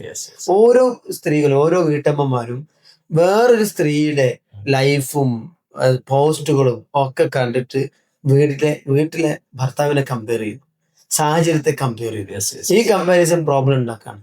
അപ്പൊ ആഫ്റ്റർ 10 o'clock പ്രത്യേകിച്ച് കിടന്നതിന് ശേഷം മൊബൈലിൽ ഇങ്ങനെ നോക്കുക, ഇതൊക്കെ ഭാര്യയും ഭർത്താവും ഒക്കെ ചെയ്യുന്നതാണ്. ഇത് പാടെ നിർത്തിയിട്ടില്ലെങ്കിൽ ഫാമിലിയിൽ വലിയ മൂല്യച്യുതകൾ ഉണ്ടാവും, യാതൊരു സംശയമില്ല. എൻ്റെ ഒരു പോളിസി എന്ന് പറഞ്ഞാൽ 80-20 പ്രിൻസിപ്പിളാണ്. അഥവാ ഞാൻ മൊബൈൽ ഫോൺ 80% എൻ്റെ ആവശ്യത്തിന് ഉപയോഗിക്കുന്നു, 20% പല വീഡിയോസും അതും ഇതൊക്കെ കാണും, പക്ഷെ പല ആളുകൾ നേരെ തിരിച്ച് 100% സോഷ്യൽ മീഡിയയിൽ സമയം കളയാൻ ചെയ്യുന്നത്. അപ്പൊ നമ്മൾ സാധാരണ പറയുന്നത് നമ്മൾ സോഷ്യൽ മീഡിയ ഉപയോഗിക്കുന്നു എന്നാണ്, അല്ലേ? സത്യത്തിൽ അങ്ങനെയല്ല, സോഷ്യൽ മീഡിയ നമ്മളെ ഉപയോഗിക്കുക. സാർ ഒരുപാട് ആളുകളുടെ ലൈഫിൽ ദിശാബോധം നൽകിയ ഒരാളാണ്. അതിന് സഹായിച്ചു എന്ന് പറയാ. സഹായിച്ചു, നല്ല ഭാഷയിൽ പറഞ്ഞാൽ. അപ്പോ കല്യാണം കഴിക്കാൻ പോകുന്ന ആളോട് സാർക്ക് കൊടുക്കാനുള്ള ഒരു സജഷൻ എന്താണ്? ഒരു ഈസി പ്രോസസ് ആണോ? കല്യാണം കഴിക്കാൻ പോകുന്ന ഒരാളോട് പറയാനുള്ളത്, ഞാൻ കല്യാണം കഴിക്കാൻ വേണ്ടി പോകുമ്പോൾ എന്നോട് ഒരാൾ പറഞ്ഞത് നിന്നെ ഒരു പൊട്ടക്കിണറ്റിലേക്ക് ഇടുകയാണ് എന്ന് വിചാരിച്ചാൽ മതി എന്നാണ്. അപ്പൊ ഞാൻ ചോദിച്ചാൽ എന്താണ്? അവിടെ പൊട്ടക്കിണർ എന്ന് പറഞ്ഞു കഴിഞ്ഞാൽ അവിടെ വെള്ളം കിട്ടൂല. അപ്പൊ വെള്ളം കിട്ടിയാൽ മുങ്ങി മരിക്കുക, അല്ല കുടിക്കുക, രണ്ടിലേതൊക്കെ ഒന്ന് ചെയ്യാം. പിന്നെ ഓക്സിജൻ നന്നായി കിട്ടൂല, കുറച്ച് കിട്ടുകയും ചെയ്യും. പിന്നെ വേറെ ആരും ഉണ്ടാവില്ല, നീ മാത്രമേ ഉണ്ടാവുള്ളൂ, നീ എത്ര വച്ചത് കാര്യം കേൾക്കൂല. ഇതൊക്കെ പറഞ്ഞപ്പോ ഞാൻ ചോദിച്ചു ഇതാണോ? തന്നെയാണെന്നാണ്. ഞാൻ ഒന്ന് പോയിക്കോ, അതൊക്കെ പണ്ടത്തെ കാലം, ഇന്നതൊന്നും അല്ലെന്നാണ്. പക്ഷെ കല്യാണം കഴിഞ്ഞിട്ടുള്ള ഒരു 6 മാസം ശരിക്കും ഒരു ഭർത്താവ്, നമ്മൾ സാധാരണ പറയില്ലേ തന്നെ കടലിൽ നടക്കുന്നൊക്കെ പറഞ്ഞ മാതിരി, ഒരു ഭാര്യയും അല്ലെങ്കിൽ വീട്ടിലത്തെ മറ്റാളുകളും തമ്മിൽ അതിനിടയിലുള്ളൊരു വ്യക്തിത്വമായിരിക്കാം. ഒരു അഡ്ജസ്റ്റ്മെന്റ് ആ ഫസ്റ്റ് ഘട്ടത്തിൽ ഉണ്ടായിരുന്ന നിർബന്ധമാണ്. ഒരു ഭാര്യയെ സംബന്ധിച്ചിടത്തോളം എന്താന്ന് വെച്ച് കഴിഞ്ഞാൽ ഭയങ്കര ഫാന്റസിയിലാണ് ഓരോ പെണ്ണും ജീവിക്കുന്നത്. കല്യാണത്തിന് ശേഷമുള്ള ഹണിമൂൺ ട്രിപ്പുകളും മറ്റൊരുപാട് സ്വപ്നങ്ങളായിരിക്കും അവരുണ്ടാകുക. മേ ബി ഹണിമൂൺ ട്രിപ്പൊക്കെ ഉണ്ടാകാം, പക്ഷെ റിയാലിറ്റി എന്ന് പറയുന്നത് 2 മനുഷ്യർ തമ്മിൽ യോജിക്കുകയാണ്. 2 മനുഷ്യർ തമ്മിൽ ഒന്നാകാന്ന് പറയുമ്പോൾ 2 മനുഷ്യരും എല്ലാം കൊണ്ടും വ്യത്യസ്തരാണ്. ഇമോഷൻസ്, അവരുടെ പേഴ്സണാലിറ്റി, അവരുടെ സാഹചര്യങ്ങൾ, അവരുടെ അനുഭവങ്ങൾ എല്ലാം ഡിഫറെന്റ് ആയ 2 ആളുകളാണ് ഒന്നാവുന്നത്. അപ്പൊ പലതും നമ്മൾ സാക്രിഫൈസ് ചെയ്യേണ്ടി വരും. അപ്പൊ 2 പേരും ഇങ്ങനെ നിൽക്കുകയാണെങ്കിൽ ഇവിടെ ഉണ്ടാവുള്ളൂ. പലതും സാക്രിഫൈസ് ചെയ്ത് ഇങ്ങനെ ചേരുമ്പോഴാണ് അത് യഥാർത്ഥത്തിൽ നല്ല ഭാര്യ ഭർത്തക്കമ്മലാവുള്ളൂ. അപ്പൊ എന്താന്ന് വെച്ച് കഴിഞ്ഞാൽ ഇന്നത്തെ കാലഘട്ടങ്ങളിൽ ഞാൻ സാധാരണ പറയുന്നത് love at first sight and divorce at first night. ഇതാണ് ഇപ്പൊ നടന്നുകൊണ്ടിരിക്കുന്നത്. ഒറ്റ കാഴ്ചയിൽ തന്നെ അടിപൊളി സംഭവം സൂപ്പർ എന്നൊക്കെ പറഞ്ഞിട്ട് പുറകെ കൂടുന്നു, പിന്നെ പ്രണയാകുന്നു, പിന്നെ ചുറ്റിക്കറങ്ങലാകുന്നു, ഒക്കെ ആകുന്നു. പിന്നെ ആരെതിർത്താലും ഇവർ 2 പേരും മാത്രം മതി അത് നടപ്പിലാക്കാൻ. കാരണം പലപ്പോഴും നടന്നു കിട്ടിയാൽ മതി. കാരണം പലപ്പോഴും പ്രണയത്തിന് ശേഷം ഡൈവേഴ്സിന്റെ വാക്കിലെത്തി ഒരുപാട് ആളുകൾ എന്നോട് സംസാരിച്ചിട്ടുണ്ട്. ഒരുപാട് എക്സാജറേഷൻ അല്ല. അപ്പൊ അതിലധികം ആളുകളും പറയുന്നത് അന്ന് എല്ലാവരും എതിർത്തിരുന്നു സാറേ, പക്ഷെ എന്റെ മൈൻഡിൽ ഞങ്ങൾ 2 പേര് മാത്രമേ ഉണ്ടായിരുന്നുള്ളൂ. കല്യാണം തന്നെ 2 പേര് മാത്രമല്ല, 2 കുടുംബങ്ങൾ തമ്മിലാണ് ഒന്നാവേണ്ടത്, 2 വ്യക്തികൾ മാത്രമല്ലല്ലോ, അറേഞ്ച്ഡ് ആയിരിക്കണം. അപ്പൊ ഞാൻ പറഞ്ഞു തരുന്നത് ഇങ്ങനത്തെ സാഹചര്യങ്ങളിൽ ഇത് മാത്രമാണ് ആലോചിക്കുന്നത്. ഏത് ഞാൻ അല്ലെങ്കിൽ ഞാനും അവനും എന്ന് പറയുന്നത്. പക്ഷെ യഥാർത്ഥത്തിൽ ആഫ്റ്റർ മാരേജ് ശേഷം 2 പേരുടെയും ഇമോഷൻസ് ആണ് ചെയ്യുന്നത്, വികാരങ്ങളാണ്, ഇഷ്ടങ്ങളാണ്, അനിഷ്ടങ്ങളാണ്. അപ്പൊ ഒരാളുടെ കുറ്റവും കുറവൊക്കെ മനസ്സിലാക്കിക്കൊണ്ട് തന്നെ അക്സെപ്റ്റ് ചെയ്യാൻ വേണ്ടി പറ്റണം. Accept the person as it is. അതുപോലെ അക്സെപ്റ്റ് ചെയ്യാൻ പറ്റിയില്ലെങ്കിൽ ഉറപ്പായിട്ടും ഈ പെട്ടെന്ന് ഡൈവേഴ്സ് ആവുന്ന കേസ് ഇഷ്ടം പോലെ ഉണ്ട്. കോടികൾ രൂപ മുടക്കിയിട്ട് നടത്തിയ കല്യാണം വിതിൻ 6 months ഓർ 5 months പ്രത്യേകിച്ച് ഒരു കാരണമില്ലാതെ ഡൈവേഴ്സ് ആയിട്ട് ഇഷ്ടം പോലെ കേസുകളുണ്ട്. അപ്പം ഇതൊക്കെ മനസ്സിലാക്കിയിട്ട് റിയാലിറ്റിയെ ഉൾക്കൊണ്ടുകൊണ്ടുള്ള ഒരു മാരേജ് അതാവുമ്പോൾ വളരെ മനോഹരമായിട്ട് മുന്നോട്ട് പോകാൻ പറ്റും. പക്ഷെ നിങ്ങളൊരു കാര്യം ശ്രദ്ധിച്ചിട്ടുണ്ടോ, നമ്മള് കല്യാണത്തിന് ശേഷം പ്രത്യേകിച്ച് മലബാറില് അല്ലെങ്കിൽ കേരളത്തില് കല്യാണ ചെക്കന് പുതിയാപ്ലയെ ഭയങ്കര സൽക്കാരം, പുതിയാപ്പിള സൽക്കാരം 1-2 ദിവസം ആയിക്കോട്ടെ പോട്ടെ, അത് കഴിഞ്ഞിട്ട് പുതിയാപ്പിള ഭാര്യ വീട്ടിൽ പോകുമ്പോ ഒരു അതിഥിയെ എങ്കിൽ ഭാര്യ കല്യാണം കഴിച്ച ഭാര്യ ഇതുപോലെ തന്നെ വേറൊരു വീട്ടിൽ നിന്ന് വരികയല്ലേ, വേലക്കാരിയെ പോലെയാണ് പരിഗണിക്കുന്നത്. അതിഥിയായി പരിഗണിക്കണ്ട പോട്ടെ, പക്ഷെ പണിയെടുത്തിട്ടുണ്ടോ, ജോലി ചെയ്തിട്ടുണ്ടോ, ജോലി കറക്റ്റ് ആണോ, പണിയെടുക്കാൻ അറിയും, ഇത് മാത്രം ഇവാലുവേറ്റ് ചെയ്യപ്പെടുന്ന ഒരു സാഹചര്യം. അതുകൊണ്ടാണ് പലപ്പോഴും ഈ പെൺകുട്ടികൾക്ക് കല്യാണത്തിനോടൊക്കെ താല്പര്യം ഇവിടെ കുറയുന്നതിന്റെ ഒരു ഘടകം. എല്ലാ ഘടകം അങ്ങനെയല്ല, ഒരു ഘടകം അങ്ങനെയൊക്കെയാണ്. അപ്പൊ അതിന് പകരം ഒരു കെട്ടിച്ചു വിട്ട് കഴിഞ്ഞാൽ അവരുടെ ലൈഫ് ഒരു റിജിഡ് ആണെന്നുള്ള റിജിഡ് ആവുന്ന മെന്റാലിറ്റി ഉണ്ട്, കുറച്ചൊക്കെ ഉണ്ടാവും. കാരണം വേറെ വീട്ടിൽ പോകുന്ന സാഹചര്യം ഉണ്ടല്ലോ, എന്തായാലും സാക്രിഫൈസ് ഉണ്ടാവും. പക്ഷെ അതിനെ ഭയങ്കരമായിട്ട് കൺവെൻഷണൽ ആയിട്ട് കാണുന്ന കുറെ പാരന്റ്സ് ഇപ്പോഴും ഉണ്ടെന്ന് അറിയാൻ കാരണം എനിക്ക് ഒരുപാട് കേസുകളിൽ ഓരോ കുട്ടികളുടെ അവസ്ഥകൾ കേൾക്കുമ്പോൾ വീട്ടിൽ ഇപ്പോഴും ഇത്രയും കൺജസ്റ്റഡ് ആയിട്ട് കൊണ്ടുപോകുന്ന ഫാമിലീസ് ഉണ്ട് എന്നുള്ളത് റിയാലിറ്റിയാണ്. അപ്പൊ കല്യാണം കഴിച്ചു വിടുന്ന പെൺമക്കളോട് സാർക്ക് സാറിന്റെ ലൈഫുമായിട്ട് കണക്ട് ചെയ്തിട്ട് എന്ത് സജഷനാണ് കൊടുക്കാനുള്ളത്? പെൺമക്കളോട് പറയാനുള്ളത് എന്താണെന്ന് വെച്ച് കഴിഞ്ഞാൽ പുതുപെണ്ണ് അതായത് പുതുനാരിയോട് പറയാനുള്ളത്, നിങ്ങൾ കല്യാണം കഴിക്കുന്ന ഭർത്താവ് മാത്രമല്ല നിങ്ങളുടെ ലൈഫിലെ ഏറ്റവും പ്രധാനപ്പെട്ട ഘടകം. ആ ഭർത്താവിന്റെ കുടുംബം കൂടി നിങ്ങളുടെ ഒരു ഭാഗമാകുന്നൊരു ബോധ്യമാണ്. അപ്പം ഭർത്താവിന്റെ ഉമ്മ കല്യാണം കഴിഞ്ഞതിന് മുമ്പ് ഉണ്ടായിരുന്ന ഉമ്മ ഇപ്പോഴും ഉണ്ട്, ഭർത്താവിന്റെ ഉപ്പ കല്യാണം കഴിഞ്ഞതിന് മുമ്പ് ഉണ്ടായിരുന്നു അത് ഇപ്പോഴും ഉണ്ട്, മറ്റുള്ള ആളുകളൊക്കെ ആദ്യം ഉണ്ടായിരുന്നത് ഇപ്പോഴും ഉണ്ട്. ആ ഭർത്താവിന് നിങ്ങളോടുള്ള പ്രയോറിറ്റി കൂടിയിട്ടുണ്ടെങ്കിൽ പോലും അവരോടുള്ളത് കുറയാതെ കൊണ്ടുപോകാൻ ആ ഭർത്താവ് എപ്പോഴും ആഗ്രഹിക്കുന്നുണ്ടാവും. അപ്പൊ അതുകൊണ്ട് ഭർത്താവിന്റെ ഉമ്മ നിങ്ങളോട് ചിലപ്പം അങ്ങനെ പെരുമാറി ഇങ്ങനെ പെരുമാറി നിങ്ങൾക്ക് ഫീൽ ചെയ്യുന്നുണ്ടെങ്കിലും ഭർത്താവ് ആ ഉമ്മയോടും മറ്റുള്ള ആളുകളോടും നന്നായി പെരുമാറണമെന്ന് തന്നെ നിങ്ങൾ ആഗ്രഹിക്കണം. 2, നിങ്ങളുടെ ക്വാളിറ്റി ടൈം കൂട്ടാൻ നിങ്ങൾ ചെയ്യേണ്ടത് എപ്പോഴും കുറ്റവും കുറവും മാത്രം കണ്ട് കുടുംബത്തെ നിങ്ങളെ കുടുംബം എന്റെ കുടുംബം എന്ന് മാറുന്ന രൂപത്തിൽ കാണുന്നത് പ്രയോഗം ശരിയില്ല. എന്റെ കുടുംബം നിങ്ങളെ കുടുംബം എന്നുള്ള പറയുന്ന പ്രയോഗങ്ങളുണ്ടല്ലോ, അത് മാറ്റി നിർത്തിയിട്ട് നമ്മളുടേത് എന്നുള്ളൊരു ഫീലിംഗിൽ വരിക. പിന്നെ ഏതൊരു പെൺകുട്ടിക്ക് ഉണ്ടാവും എന്റെ ഭർത്താവ് എന്റെ സ്വന്തം എന്നൊരു ഫീൽ ഉണ്ടാവുക, എന്റെ ഭർത്താവ് എന്നോട് സ്നേഹമുണ്ടോ എന്നുള്ള അന്വേഷണങ്ങൾ നടത്തും, ഇതൊക്കെ സ്വാഭാവികമായിട്ടുണ്ടാവും. പക്ഷെ എല്ലാ ഭർത്താവും എക്സ്പ്രസീവ് ആവണമെന്നില്ല. അവിടെ ചില ആളുകൾക്കൊക്കെ ഭയങ്കര ഇഷ്ടമായിരുന്നു ഭയങ്കര എക്സ്പ്രസീവായ ഭർത്താക്കന്മാരെ. പക്ഷെ അവര് ഭയങ്കര എക്സ്പ്രസീവ് ആയിരിക്കും നിങ്ങളോട് മാത്രമല്ല വേറെ പലരോടും ഉണ്ടാവും. അവര് ചിലപ്പോൾ നിങ്ങളുടെ മുമ്പിൽ ഭയങ്കര എക്സ്പ്രസീവായിട്ട് അഭിനയിക്കുന്നുണ്ടെങ്കിലും വേറെ പലയിടത്തും പലതും ചെയ്യുന്നുണ്ടാവും. ചേരുണ്ടാവും വളരെ നല്ലവരായിരിക്കും, ഭയങ്കര എക്സ്പ്രസീവ് ആവണമെന്നില്ല. അവരെ നിങ്ങൾക്ക് വിശ്വസിക്കാൻ പറ്റണം. അപ്പൊ അവരുടെ ഒരു യഥാർത്ഥം ഒരു പേഴ്സണാലിറ്റി ഉൾക്കൊണ്ടുകൊണ്ട് നിങ്ങൾ ഉൾക്കൊണ്ട് നിൽക്കുകയാണെങ്കിൽ എപ്പോഴും ഈ ഫാമിലി ലൈഫ് എന്ന് പറഞ്ഞാൽ ഭയങ്കര സേഫ് ആൻഡ് ഹാപ്പിനെസ് ഉണ്ടാവും. ഒറ്റക്ക് ജീവിക്കുകയാണെങ്കിൽ കാലാകാലം ജീവിക്കാൻ കഴിയും. പലപ്പോഴും നമ്മുടെ കുട്ടികളൊക്കെ ജോബ് സെക്യൂർഡ് ആകണം, അല്ലെ കല്യാണമൊന്നും വേണ്ടെന്ന് ആഗ്രഹിക്കുന്ന ഒരു ജനറേഷൻ അല്ലെങ്കിൽ കുറച്ചെങ്കിലും ആളുകൾ അങ്ങനെ ചിന്തിക്കുന്നുണ്ട് എനിക്ക് തോന്നിപ്പോകുന്നത്. കുറച്ചല്ല, ഒരുപാട് ആളുകൾ ചിന്തിക്കുന്നുണ്ട്.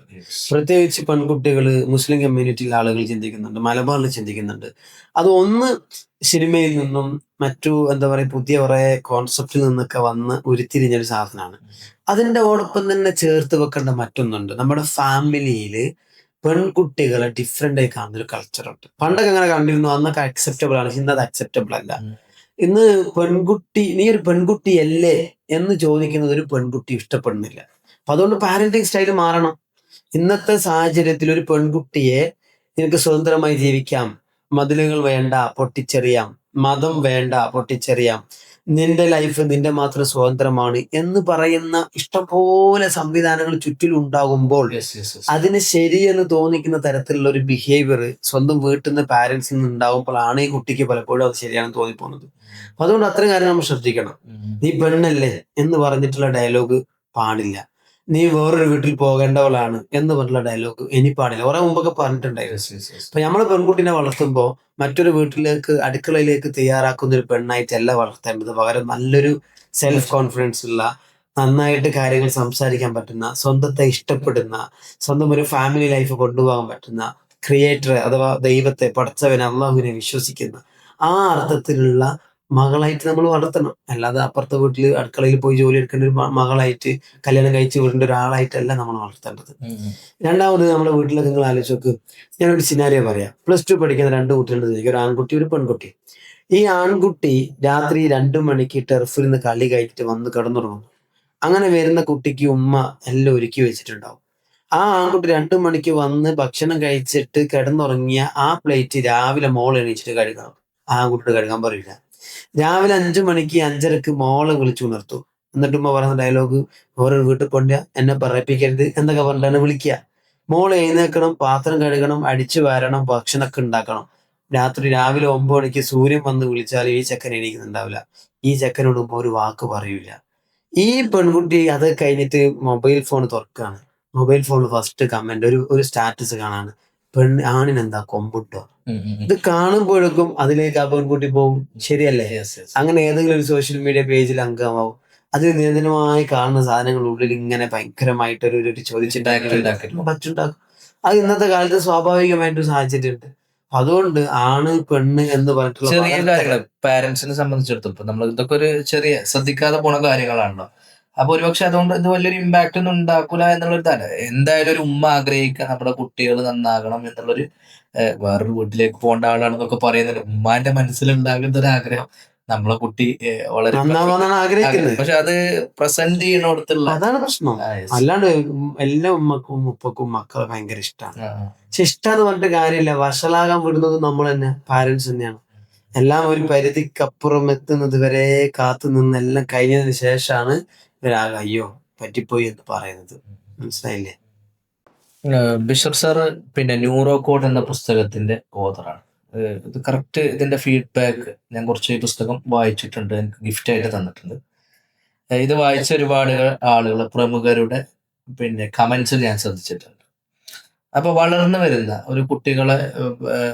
വരുന്ന കുട്ടികളെ എങ്ങനെ വളർത്തണം എന്നുള്ളത് നമ്മുടെ പാരന്റ്സിന് നൽകാനുള്ള ഒരു സജഷൻ, ഒരു നിർദ്ദേശം എന്താണ് സാർ? നമ്മള് കുട്ടികളെ നമുക്ക് 3ആയിട്ട് തരംതിരിക്കാം. ഒന്ന് 0 to 7. 0 to 7 ഇംപ്രിന്റിംഗ് പീരീഡ് എന്ന് പറയാം. അഥവാ കുട്ടി കാണുന്നതും കേൾക്കുന്നതും എന്തും നമ്മളൊരു പേപ്പറിൽ പ്രിന്റ് ചെയ്യുന്ന മാതിരി അവന്റെ ബ്രെയിനിൽ പ്രിന്റ് ചെയ്യപ്പെടുന്നതാണ്. എല്ലാം അങ്ങോട്ടും ഉണ്ടാവും. രണ്ടാമത്തെ പീരീഡ് 7 to 14 എന്ന് പറയുന്ന ആ ഒരു പീരീഡ് ആണ് മോഡലിംഗ് പീരീഡാണ്.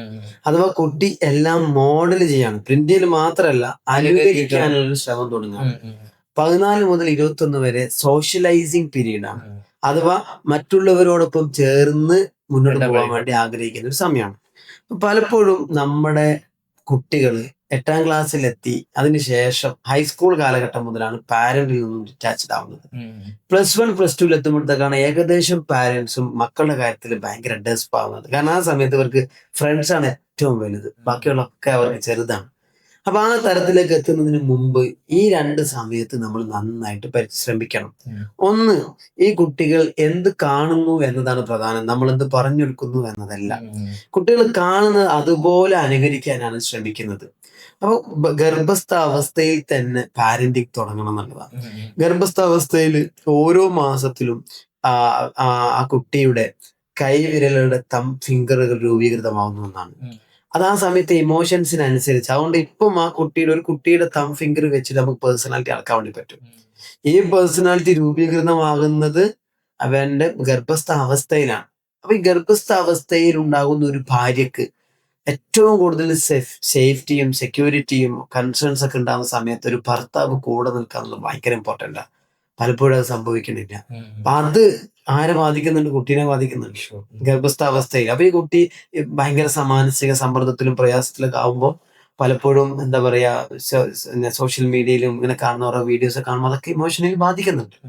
രണ്ടാമത്തത്, പലപ്പോഴും കല്യാണം കഴിക്കാൻ മാത്രമല്ല ഇപ്പോഴത്തെ പെൺകുട്ടികൾക്ക് താല്പര്യമില്ലാത്തത്, ഗർഭം ചുമക്കാൻ, കുട്ടി ഉണ്ടാവുന്നതിന് പോലും അവർക്ക് താല്പര്യമില്ല, ഭയങ്കര കുറവുണ്ട്. അതിലൊരു ഘടകം എന്ന് പറയുന്നത് പഴയതുപോലെയല്ല. പഴയ കാലത്തൊക്കെ എന്തും സാക്രിഫൈസ് ചെയ്യാനൊരു മാനസികാവസ്ഥ ഉണ്ടായി. ഇന്ന് അങ്ങനെയല്ല. ഒരു അടിച്ചുപൊളി ലൈഫ്, ഫാന്റസി ലൈഫ്, ഹാപ്പിനെസ്, ഇതൊക്കെയാണ് വേണ്ടത്. ഇപ്പൊ കല്യാണം കഴിഞ്ഞ് ഉടനെ കുട്ടിയായാൽ ഞങ്ങളുടെ ലൈഫിന് എന്തോ ഒരു ഭാരമാണ് എന്ന് ചിന്തിക്കുന്ന ആളുകൾ പോലും കൂടിയിട്ടുണ്ട്. രണ്ടാമത് പ്രസവിച്ചു കഴിഞ്ഞാൽ അങ്ങനെ കിടക്കണ്ടേ എന്ന് നമുക്ക് പറയുന്നത് എളുപ്പമാണ്, അവർക്ക് അത് പ്രയാസമാണ്, ശരിയാണ്. പക്ഷെ ഒരു അമ്മ അല്ലെങ്കിൽ ഒരു ഉമ്മ എന്ന് പറയുമ്പോൾ ഉണ്ടാകുന്ന ഒരു സുഖം, അതിന്റെ ഒരു ഫീല്, അതിന്റെ ഒരു അനുഭവം ലോകത്ത് വേറെ ഒരാൾക്ക് കിട്ടൂല. അപ്പൊ അതിനുള്ളതായ ചില സാക്രിഫൈസുകൾ ഉണ്ടാവും. സാക്രിഫൈസ് ഇല്ലാതെ ആ മോള് അല്ലെങ്കിൽ ആ പറയപ്പെടുന്ന മോള് ലോകത്ത് ഉണ്ടാവില്ലല്ലോ. ആ ഉമ്മയുടെ സാക്രിഫൈസ് അല്ലേ. അപ്പൊ അത് ബയോളജിക്കലി ഉണ്ടാകുന്ന ഒരു കാര്യമാണ്. അപ്പം ഒരു ഭർത്താവിനോട് ചോദിക്കുക നിങ്ങൾക്ക് procedure it's not practical, it's not possible. അപ്പൊ അതിനെ ഉൾക്കൊള്ളുക, അതിനനുസരിച്ച് തയ്യാറാകുക, അതിനനുസരിച്ചുള്ള റെഡിനെസ് ഉണ്ടാക്കുക എന്നതാണ് ഏറ്റവും ഇമ്പോർട്ടൻറ്റ്. ബിഷർ സാറിന്റെ സംസാരത്തില് പലപ്പോഴും നമ്മുടെ ഇമോഷണലി നമ്മളുമായിട്ട് അറ്റാച്ച് ചെയ്യുന്ന നമ്മുടെ നിത്യജീവിതത്തിൽ നമ്മൾ ഇടപഴകുന്ന ഒരുപാട് കാര്യങ്ങൾ നമ്മൾ ഡിസ്കസ് ചെയ്തു പോകാം. അപ്പോൾ പലപ്പോഴും പല കുട്ടികൾ പ്രണയത്തിലൊക്കെ അകപ്പെട്ടിട്ട് പിന്നെ അതെന്ത് ചെയ്യണം, പിന്നീട് കുടുങ്ങിപ്പോകുന്ന ഒരു സാഹചര്യമൊക്കെ ഉണ്ടാവാറുണ്ട്. ആ ഒരു സമയത്ത് ആ ഇമോഷണലിന്റെ ഭാഗമായിട്ട് അതെങ്ങനെയെങ്കിലും യോജിപ്പിച്ച് വിവാഹമൊക്കെ കഴിയണം എന്ന് ആഗ്രഹിക്കും. പിന്നീട് ഇത് ഡൈവോഴ്സിലേക്കൊക്കെ പോകുന്ന ഒരു സാഹചര്യം ഒരുപക്ഷെ കുട്ടികൾ കുടുങ്ങി പോകുന്നതൊക്കെ ആകാം. അപ്പോ ഈ പ്രണയ വിവാഹത്തെ കുറിച്ച് സാറുടെ ഒരു കാഴ്ചപ്പാടും കാര്യങ്ങളൊക്കെ. നിങ്ങൾ ഈ ചോദ്യത്തിൽ എനിക്ക് 3 കാര്യങ്ങൾ പറയാൻ. ഒന്നാമത്തത്, പലപ്പോഴും പ്രണയ വിവാഹത്തെ അനുകൂലിക്കുന്ന ആളുകളൊക്കെ പറയുന്ന ഒറ്റ ഡയലോഗ് ഒരാളെ അറിഞ്ഞ് മനസ്സിലാക്കി കല്യാണം കഴിക്കുക എന്നുള്ളതാണ്. പക്ഷെ ഞാൻ പറയുന്നു, പ്രണയത്തിലൂടെ ഒരാളെയും ഒരാൾക്ക് മനസ്സിലാക്കാൻ പറ്റുന്നില്ല. അത് വേറെ ലോകം എന്ന് മാത്രമല്ല, പ്രണയം തുടങ്ങുന്നത് തന്നെ ഒറ്റ ഗ്ലാൻസിൽ ഇഷ്ടപ്പെട്ട് എന്ന് പറഞ്ഞാൽ ബോഡി ഫിസിക്കൽ സാധനം കണ്ടിട്ടായിരിക്കും അധികവും. പിന്നെ പ്രണയിക്കുമ്പോൾ രണ്ടുപേരും യഥാർത്ഥ സ്വഭാവം കാണിക്കുന്നില്ല. അപ്പൊ അവിടെ എങ്ങനെ യഥാർത്ഥത്തിൽ മനസ്സിലാക്കുന്നത്? ഇനി അഥവാ ഉണ്ടെങ്കിൽ തന്നെ ഒരു വൃത്തിയായിട്ട സ്വഭാവം ഉണ്ടെങ്കിൽ ആഫ്റ്റർ മാരേജ് ഇതൊക്കെ മാറിക്കോളുമെന്ന് വിശ്വസിക്കുകയാണ്. പലപ്പോഴും പ്രണയിക്കുന്ന സമയത്ത് ഒരു വക്ത് നിസ്കരിക്കാത്ത, ഒന്നും ചെയ്യാത്ത ആള് തഹജ്ജുദിനെ പിന്നെ വിളിച്ചെണീപ്പിക്കുന്നുണ്ട് വിശ്വസിപ്പിക്കാൻ വേണ്ടിയിട്ട്. ഒരു വാക്ക് പഠിക്കാത്ത ആള് പഠിക്കാൻ ഇങ്ങനെ നിർബന്ധിക്കുന്നുണ്ട്. അപ്പൊ എന്നെ പഠിക്കാൻ പ്രേരിപ്പിക്കുന്ന, എന്നെ നിസ്കരിക്കാൻ പ്രേരിപ്പിക്കുന്ന ആളാണ് അവനെന്ന് പറഞ്ഞ ഒരു വിശ്വാസം ഭയങ്കരമായിട്ടുണ്ട്. രണ്ടാമത്തെ കേസ് പറയാനുള്ള ആഗ്രഹിക്കുന്നത് ചില ഒരു റോങ് കോൺസെപ്റ്റുകളാണ് ഇവിടെ പറയാൻ ആഗ്രഹിക്കുന്നത്. രണ്ടാമത്തെ കേസ് എന്ന് പറയുന്നത്, പ്രണയിച്ച് കഴിഞ്ഞാല് ഒരു ആണും പെണ്ണും സ്വാഭാവികമായിട്ട് പ്രണയിച്ചു, കുടുംബങ്ങളൊക്കെ ഓക്കെയാണ്, മറ്റു പ്രശ്നങ്ങളൊന്നും ഇല്ല എന്ന് വിചാരിച്ചു. അത്തരം കേസിൽ ചില ഫാമിലികൾ പ്രണയിച്ചു എന്ന ഒറ്റ കാരണങ്ങൾ കൊണ്ട് അത്തരം ബന്ധങ്ങളെ വേർപ്പെടുത്തിയിട്ട് ലൈഫിൽ ഒരുപാട് പ്രശ്നങ്ങൾ ഉണ്ടാക്കുന്ന സാഹചര്യങ്ങൾ ഉണ്ടാക്കുന്നുണ്ട്. അപ്പൊ അവര് ഒരു ഇസ്ലാമിക വിശ്വാസത്തിൽ അതൊരു തെറ്റാണെന്ന് കരുതിയിട്ടായിരിക്കും മേബി ചെയ്യുന്നുണ്ടാകുക. പക്ഷെ അതിന് പ്രായശ്ചിത്തമുണ്ട്. അത് തെറ്റായി കാണുന്ന ആളുകൾ അത് പ്രായശ്ചിത്തമുണ്ട്. പക്ഷെ അതിന്റെ പേരിൽ ബാക്കിയൊക്കെ ഓക്കെയാണ്. പക്ഷെ ഒരു പ്രണയിച്ചില്ലേ എന്നതിന്റെ പേരിൽ മാത്രം അവരെ മാറ്റി നിർത്തി. പ്രണയത്തിനുള്ള ഒരു ലൈസൻസ് അല്ല കേട്ടോ, ലൈസൻസ് ആയിട്ടല്ല ഞാൻ പറയുന്നത്. പക്ഷെ അതിന്റെ പേരിൽ മാത്രം മാറ്റി നിർത്തി കഴിഞ്ഞാൽ ഒരു പ്രോബ്ലം എന്താന്ന് വെച്ച് കഴിഞ്ഞാല്, കല്യാണം കഴിഞ്ഞതിന് ശേഷം പലപ്പോഴും മര്യാദയ്ക്ക് പോണില്ല. അത് ഭയങ്കരമായിട്ട് ഫീലിംഗ് ഉണ്ടാകുന്നുണ്ട്, നഷ്ടബോധം. സംഭവമൊന്നുമല്ല, കല്യാണം വേറൊരു കല്യാണം കഴിഞ്ഞു കഴിഞ്ഞാൽ ഇവരിങ്ങനെ കണക്ട് ചെയ്യും, വീണ്ടും കണക്ട് ചെയ്യും. അപ്പൊ പ്രത്യേകിച്ച് പറയാൻ കാരണങ്ങളൊന്നും ഇല്ലെങ്കിൽ അത് നടത്തി കൊടുക്കുന്നതാണ് നല്ലതെന്നാണ് എൻ്റെ ഒരു അഭിപ്രായം. എന്നാൽ മൂന്നാമത്തെ കാര്യം, പ്രണയത്തിന് ശേഷം കല്യാണം കഴിഞ്ഞ് ഒരുപാട് കുട്ടികൾ ഡൈവോഴ്സിന്റെ വക്കിലുണ്ട്. അതിൽ പല പെൺകുട്ടികളും അനുഭവിക്കുന്ന വലിയ പ്രശ്നങ്ങൾ എന്തെന്ന് വെച്ച് കഴിഞ്ഞാല്, അന്ന് വീട്ടുകാരെതിർത്തു, നാട്ടുകാരെതിർത്തു, എല്ലാവരും എതിർത്തു, എന്റെയും അവന്റെയും വീട്ടില്. പക്ഷെ ഇന്ന് അവൻ ഭയങ്കര വൃത്തികേടാണ്, ടോക്സിക് ആണ്, വേദനിപ്പിക്കാണ്, പ്രയാസപ്പെടുത്താണ്. പക്ഷെ എങ്ങനെ വീട്ടിൽ അവതരിപ്പിക്കും? ഭയങ്കരമായിട്ട് സാക്രിഫൈസ് ചെയ്യുന്ന ഇത് ഞാൻ പറഞ്ഞ് പ്രഷർ ചെയ്തുണ്ടാക്കിയ കല്യാണമല്ലേ. അപ്പൊ ഞാൻ പറഞ്ഞു വരുന്നത്, അങ്ങനെ നരകത്തിൽ ജീവിക്കുന്നതിനേക്കാൾ നല്ലത്, അത്രക്കും മോശമാണ് നിങ്ങൾക്ക് ബോധ്യമാണെങ്കിൽ നിങ്ങളത് വീട്ടിൽ പറയുക, ആദ്യം തന്നെ പറയുക എന്നുള്ളതാണ്. പലപ്പോഴും ഇത്തരം ആളുകളൊക്കെ പെട്ടെന്നൊരു കുട്ടിയാക്കാനും അതിനുശേഷം പിന്നോട് പറയില്ലല്ലോ എന്നുള്ള രൂപത്തിൽ ടോക്സിക് ആയിട്ടൊക്കെ ഭയങ്കരമായിട്ട് ചൂഷണം ചെയ്യുന്ന ഒരുപാട് കേസുകളുണ്ട്. അപ്പൊ നിങ്ങൾ അതൊരു തെറ്റ് ചെയ്തു പോയി എന്ന് വിചാരിച്ചിട്ട് കാലാകാലം അങ്ങനെ അനുഭവിക്കാതിന് പകരം ഇത്തരം കാര്യങ്ങൾ വീട്ടിൽ പങ്കുവെക്കുക എന്നുള്ളതാണ്. ഇല്ലെങ്കിൽ ഒരുപാട് പ്രശ്നമാണ്. പല പെൺകുട്ടികളെയും പല യുവാക്കളും ഇന്നത്തെ കാലത്ത് കാണുന്നത് ഈ കരിമ്പ് പോലെയാണ്. കരിമ്പിന്റെ ഒരു പ്രത്യേകത എന്താ വെച്ച് കഴിഞ്ഞാല് നല്ല മധുരാണല്ലേ. ആ മധുരം കിട്ടാൻ വേണ്ടിയിട്ട് ആദ്യം കരിമ്പിന്റെ തൊലിയുരിയും. ഈ തൊലിയുരിയുമ്പം പലപ്പോഴും പെൺകുട്ടികൾ ഇതൊക്കെ സ്വാഭാവികമല്ലേ എന്ന് വെച്ചിട്ട് സഹിക്കും. രണ്ടാമത് തൊലി ഉരിഞ്ഞതിന് ശേഷം ആ കരിമ്പിന്റെ മെഷീനിലേക്ക് ഇങ്ങനെ കയറ്റും. അപ്പോഴുണ്ടാകുന്ന വേദനകളും ഇവരിങ്ങനെ സഹിക്കും, വേറെ വഴിയില്ലാത്തതുകൊണ്ട്. അതും കൂടി സഹിച്ചു കഴിഞ്ഞാൽ പിന്നെ ഇവർക്ക് കുറച്ചുകൂടി ലൈസൻസ് ആയി അതൊന്നുകൂടി മടക്കിയിട്ട് പിന്നെയും അതിൻ്റെ ഉള്ളിലേക്ക് ഇട്ട് അങ്ങനെ മാക്സിമം സ്ക്യൂസ് ചെയ്തിട്ട് ഒരു പെണ്ണിനെ നശിപ്പിച്ച് കളയുന്ന ഒരുപാട് കേസുകളുണ്ട്. അപ്പൊ ഇത്തരം കേസുകൾ ഒരു ഒന്ന് വിശ്വാസപരമായിട്ട് നമുക്ക് അനുയോജ്യമല്ല. രണ്ട് വൃത്തികെട്ട വാക്കുകൾ ഭയങ്കരമായിട്ട് ഉപയോഗിക്കുന്നുണ്ടെങ്കിൽ സംസ്കാരമില്ല. മൂന്ന് മയക്കുമരുന്ന്, ഫ്രണ്ട്സ്, അങ്ങനത്തെ വേണ്ടാത്ത ഫ്രണ്ട്ഷിപ്പ് സാധനങ്ങൾ അതുണ്ട്. നാലാമത് അനാവശ്യമായ ബന്ധങ്ങള്, ഫോൺ അഡിക്ഷൻ, ഇങ്ങനത്തെ സാധനങ്ങളൊക്കെ ഉണ്ടെങ്കിൽ പിന്നെ കൂടെ നിന്നിട്ട് എന്ത് കാര്യമാണ്? അത് നല്ല ഒറ്റയ്ക്ക് ജീവിക്കുന്നതായിരിക്കും ഞാൻ പറയണത്. കാരണം അതിനൊക്കെ കുറെ സാഹചര്യങ്ങളും സ്വാതന്ത്ര്യങ്ങളൊക്കെ ഉണ്ട്. ഞാനിത് പറയാൻ കാരണം ഒരുപാട് കേസുകൾ അങ്ങനത്തെ കാര്യങ്ങൾ വന്നതുകൊണ്ട് ഞാൻ പറഞ്ഞത്. അതുകൊണ്ട് ഇത്തരം കാര്യങ്ങളിൽ ഒരു ഒരു ഒരു ഡയർ തീരുമാനം എടുക്കുന്നത് പലപ്പോഴും നല്ലത്. പലപ്പോഴും ഈ ഹോർമോൺ ചേഞ്ചിന്റെ ഒക്കെ ഭാഗമുണ്ട്. സ്വാഭാവികമായിട്ടും നമ്മുടെ ടീനേജ് പ്രായത്തിലൊക്കെ കുട്ടികൾക്ക് വേറൊരു പ്രണയം തോന്നുന്നത് അതൊക്കെ ഒരു സ്വാഭാവിക പ്രതിഭാസം. അപ്പൊ ഇത്തരത്തില് നമ്മള് കുട്ടികളെ കരുതാൻ വേണ്ടിയിട്ട് അതിൽ അകപ്പെട്ട് പോകാതിരിക്കാൻ വേണ്ടിയിട്ട് സാർക്ക് നൽകാനുള്ള ഒരു സജഷൻ. ടീനേജില് മനുഷ്യന്മാരാകുമ്പോൾ സെക്സ് ഉണ്ട്, പിന്നെ സെക്ഷൽ ഫീലിങ്സ് ഉണ്ട്, ഇമോഷൻസ് ഉണ്ട്, സ്നേഹം, കരുണ, കെയർ ഒക്കെ ആഗ്രഹിക്കുന്നത്, ഇതൊക്കെ ശരിയാണ്. ഇപ്പൊ ടീനേജിൽ ഇതിന്റെ ഒരു ഓവർഫ്ലോ ആണ്. മഴക്കാലത്ത് പുഴയിൽ വെള്ളം ഇങ്ങനെ ഓവർ പോകുന്നത് മാതിരി ഒരു ഓവർഫ്ലോ ഉണ്ടാവും. ടീനേജിൽ ഹോർമോണുകളുടെ ഓവർഫ്ലോ ഉണ്ടാവും. കൂടുതൽ കെയറും പരിഗണനയും ഒക്കെ ആഗ്രഹിക്കുന്ന ഒരു സമയമാണ്. അപ്പൊ ആളുകളൊക്കെ അങ്ങനെ സപ്പോർട്ട് ചെയ്യുമ്പോൾ നമ്മൾ അവരോടൊപ്പം ചേരാനുള്ള സ്വാഭാവികമായിട്ട്. ഞാനൊരു ഹിപ്നോട്ടിസ്റ്റാണ്. നിങ്ങൾ പലപ്പോഴും ഹിപ്നോട്ടിസ്റ്റിന്റെ വീഡിയോ കണ്ടിട്ടുണ്ടാവും. ഒരാളെ പറഞ്ഞ് ട്രാൻസിൽ എത്തിക്കഴിഞ്ഞാൽ അയാൾ എന്ത് പറയുന്നോ അതിനൊക്കെ ഈ ഹിപ്നോട്ടിസ് ചെയ്യപ്പെടുന്ന ആൾ തയ്യാറാവും. അതുപോലെ ഒരു പ്രണയത്തിലാകുന്ന ഒരു പെണ്ണും ചെക്കനും തമ്മിൽ ഇങ്ങനെ സംസാരിച്ച് പോകുമ്പോൾ they will become in an hypnotic stage, അല്ലെങ്കിൽ ഒരു എന്താ പറയാ ഒരു ട്രാൻസിലെത്തും. അതുകൊണ്ടാണ് നല്ല കുട്ടികൾ എന്ന് നമ്മൾ പറയപ്പെടുന്ന, ഒരു തെറ്റും കാണാത്ത കുട്ടികൾ നമ്മൾ പറയപ്പെടുന്ന കുട്ടികൾ പോലും തെറ്റിൽ പെട്ടുപോകുന്നതിന്റെ കാരണം അവർ ട്രാൻസിലെത്തുമ്പോൾ ഉണ്ടാകുന്ന ആ ഒരു സമയത്ത് അവർക്ക് തോന്നുന്ന കാര്യങ്ങളൊക്കെ അവർ റെഡിയാവും. ഇതുവരെ നല്ല കുട്ടിയായിരുന്നു, പക്ഷെ അവൻ്റെ ഒപ്പം കൂടിയിട്ട് ആകെ നശിപ്പിച്ചു എന്ന് പറയുന്ന കേസ് വരുന്നില്ലേ? അപ്പൊ അതുകൊണ്ട് ഒരു ഇസ്ലാമികമായിട്ട് പറയുകയാണെങ്കിൽ നമ്മൾ ആദ്യം പഠിച്ചോൻ പഠിപ്പിച്ചൊരു പാടുണ്ട്. ആദം നബിയും ഹവ്വാ ബീവിയും സ്വർഗത്തിൽ, അല്ലെ? അവര് സ്വർഗത്തിൽ ഇങ്ങനെ കഴിയുമ്പോൾ എല്ലാം അവർക്ക് അനുകൂലമാണ്, എന്തും കഴിക്കാം എക്സെപ്റ്റ് വൺ. പക്ഷെ ആ എക്സെപ്റ്റ് വണ്ണിലേക്കാണ് ഹവ്വാ ബീവിയെ കൊണ്ട് ഇബ്ലീസ് നോക്കിച്ചത്, അല്ലേ? ആദം നബി അവിടെ വീട് നിന്നു. ഇതിലൂടെ നമ്മൾ പഠിപ്പിച്ചത് ഒരു ആണും പെണ്ണും ഈവൻ ഭാര്യയും ഭർത്താവാണെങ്കിൽ പോലും അവിടെ ആര് വരും? ഇബ്ലീസ് വരും എന്നുള്ളതാണല്ലോ. അപ്പോ ഇന്നത്തെ കാലത്ത് എല്ലാം എന്താ പറയാ നിഷേധിക്കപ്പെട്ടതാണ് കൂടുതലും പുറത്ത് കാണുന്നത്. അനുവദിച്ചതിനേക്കാൾ കൂടുതൽ അനുവദിക്കപ്പെടാത്തത് കൂടുതൽ കാണുന്നത്, അല്ലെ? അവരാണും പെണ്ണും, അത് വാട്സപ്പിലൂടെ ആണെങ്കിലും മൊബൈലിലൂടെ ആണെങ്കിലും അടുത്താണെങ്കിലും ഒക്കെ അവിടെ ഒരു ഇബ്ലീസ് വരും, ഉറപ്പാണ്. പക്ഷേ പിശാചുണ്ടാകും. അപ്പൊ പലപ്പോഴും നമ്മൾ അതിൽ പെട്ടുപോകും. പണ്ടത്തെ കാലം പോലെയല്ല. ഇന്നത്തെ കാലത്ത് സാഹചര്യങ്ങൾ തെറ്റിലേക്ക് പോകാനുള്ള സാഹചര്യങ്ങൾ കൂടുതലാണ്. മാത്രമല്ല ഇന്നത്തെ കാലത്ത് പല തെറ്റുകളും ശരിയായി ഭവിക്കുകയാണ്. മനസ്സിലായില്ലേ? അപ്പൊ ഒരു പിന്നെ കാമുകന്റെ കൂടെ പോകുന്നത് കുഴപ്പമില്ല, ഒന്ന് ടച്ച് ചെയ്യുന്നത് കുഴപ്പമില്ല, അങ്ങനെ ഘട്ടം പിന്നെ ഒന്നും കുഴപ്പമില്ലാതെ മറ നീങ്ങുന്നു, ലജ്ജ ഇല്ലാതെയാകും, പലതും ചെയ്യാൻ പ്രേരിപ്പിക്കപ്പെടുന്നു, അവസാനം പെട്ടുപോകും. ഇങ്ങനത്തെ ഒരുപാട് കേസുകൾ ഉണ്ടാവും. അപ്പൊ ബിഷപ്പ് സാർ, നമ്മൾ ഒരുപാട് പ്രശ്നങ്ങളും സൊല്യൂഷനുകളും ഒക്കെ സംസാരിച്ചു. ഇനി സൊല്യൂഷൻ കൊടുക്കേണ്ട ആളുകൾ പാരന്റ്സ് ആണ്. തീർച്ചയായിട്ടും. അപ്പോ പാരന്റ്സിനെ നമ്മൾ ഇത്തരത്തിൽ കുട്ടികൾ പെടാതിരിക്കാൻ നമ്മുടെ പാരന്റ്സ് അവെയർ ആയിരിക്കേണ്ട കാര്യങ്ങൾ എന്തൊക്കെയാണ്? ഡെഫിനറ്റ്ലി ഓരോ മക്കളുടെയും ഏറ്റവും ആദ്യത്തെ ടീച്ചേഴ്സ് പാരന്റ്സ് ആണ്. And they want to teach them എന്ത് എന്നുള്ള ഭയങ്കര ചോദ്യം. അധിക പാരന്റ്സും സ്കൂളിൽ പഠിപ്പിക്കുന്ന കാര്യങ്ങൾ വീട്ടിൽ വന്നിട്ട് വീണ്ടും പഠിക്കാനാണ് ഇങ്ങനെ നിർബന്ധിക്കുന്നത്.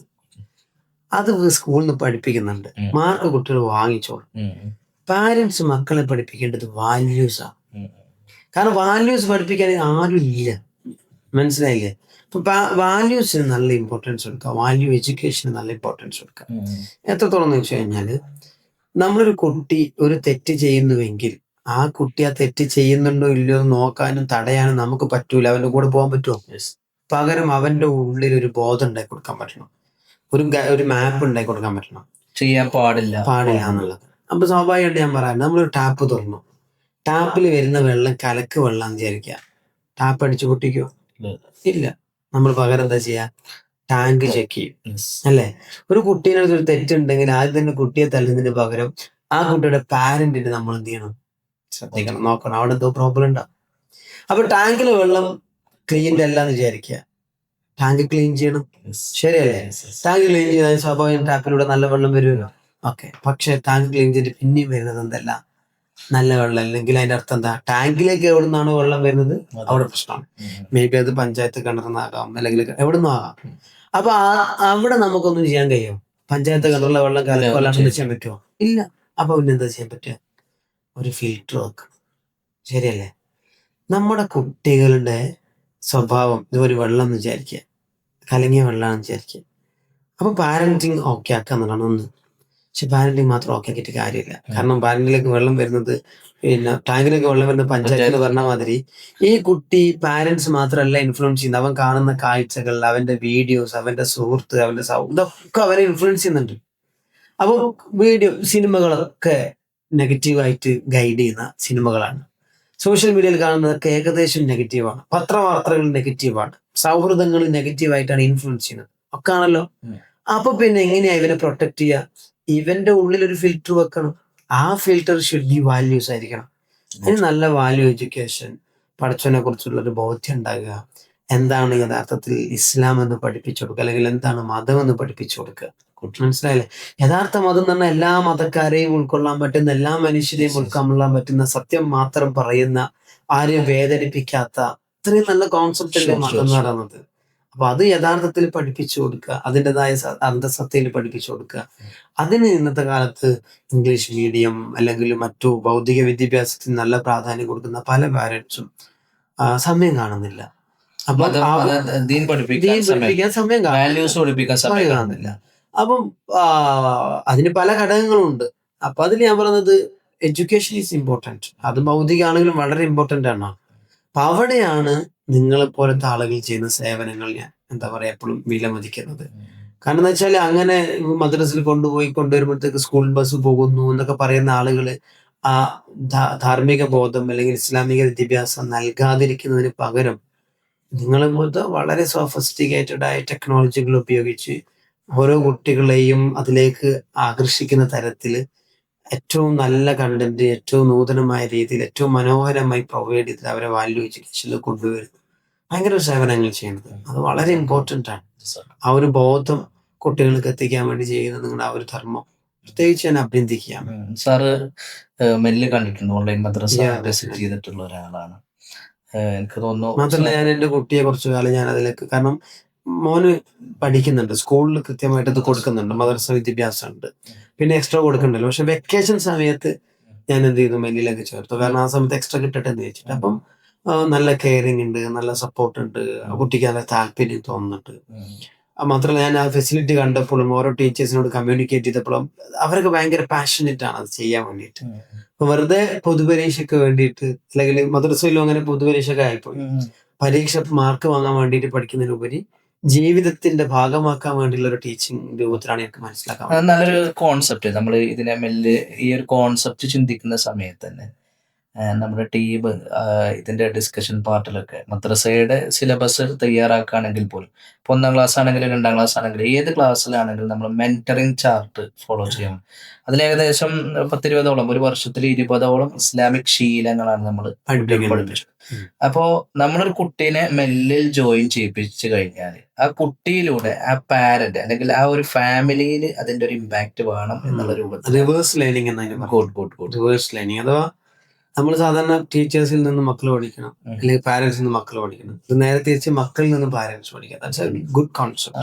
സ്വാഭാവികമായിട്ടും ഇവരിപ്പോ കുട്ടി നമ്മൾ മെന്ററിംഗ് ചാർട്ടിൽ പറയാണ് വേക്കപ്പ് ദിക്കർ ചെല്ലണം കുട്ടി എണീക്കുന്ന സമയത്ത്, ട്രാവലിംഗ് ദ്വാസ് ചെല്ലണം. അപ്പൊ സ്വാഭാവികം കുട്ടികളെ ഫസ്റ്റ് ഘട്ടത്തിൽ പഠിപ്പിക്കാൻ പാരന്റ്സ് നിർബന്ധിതമാണ് ഇതിനെ ട്രെയിൻ ചെയ്യിപ്പിക്കാൻ വേണ്ടിയിട്ട്. അപ്പൊ ആ ഒരു ഇമ്പാക്ട് ഇന്ന് പല ഫാമിലിയിലും ഉണ്ടെന്ന് അറിയുമ്പോഴാണ് ഇതിന്റെ ഒരു സന്തോഷം. അതിലുപരി ഞാൻ ചോദിക്കട്ടെ, സിവിക് മാനേഴ്സ് ഇസ്ലാമിന് ഭയങ്കര ഇമ്പോർട്ടൻ്റ് ആണ്.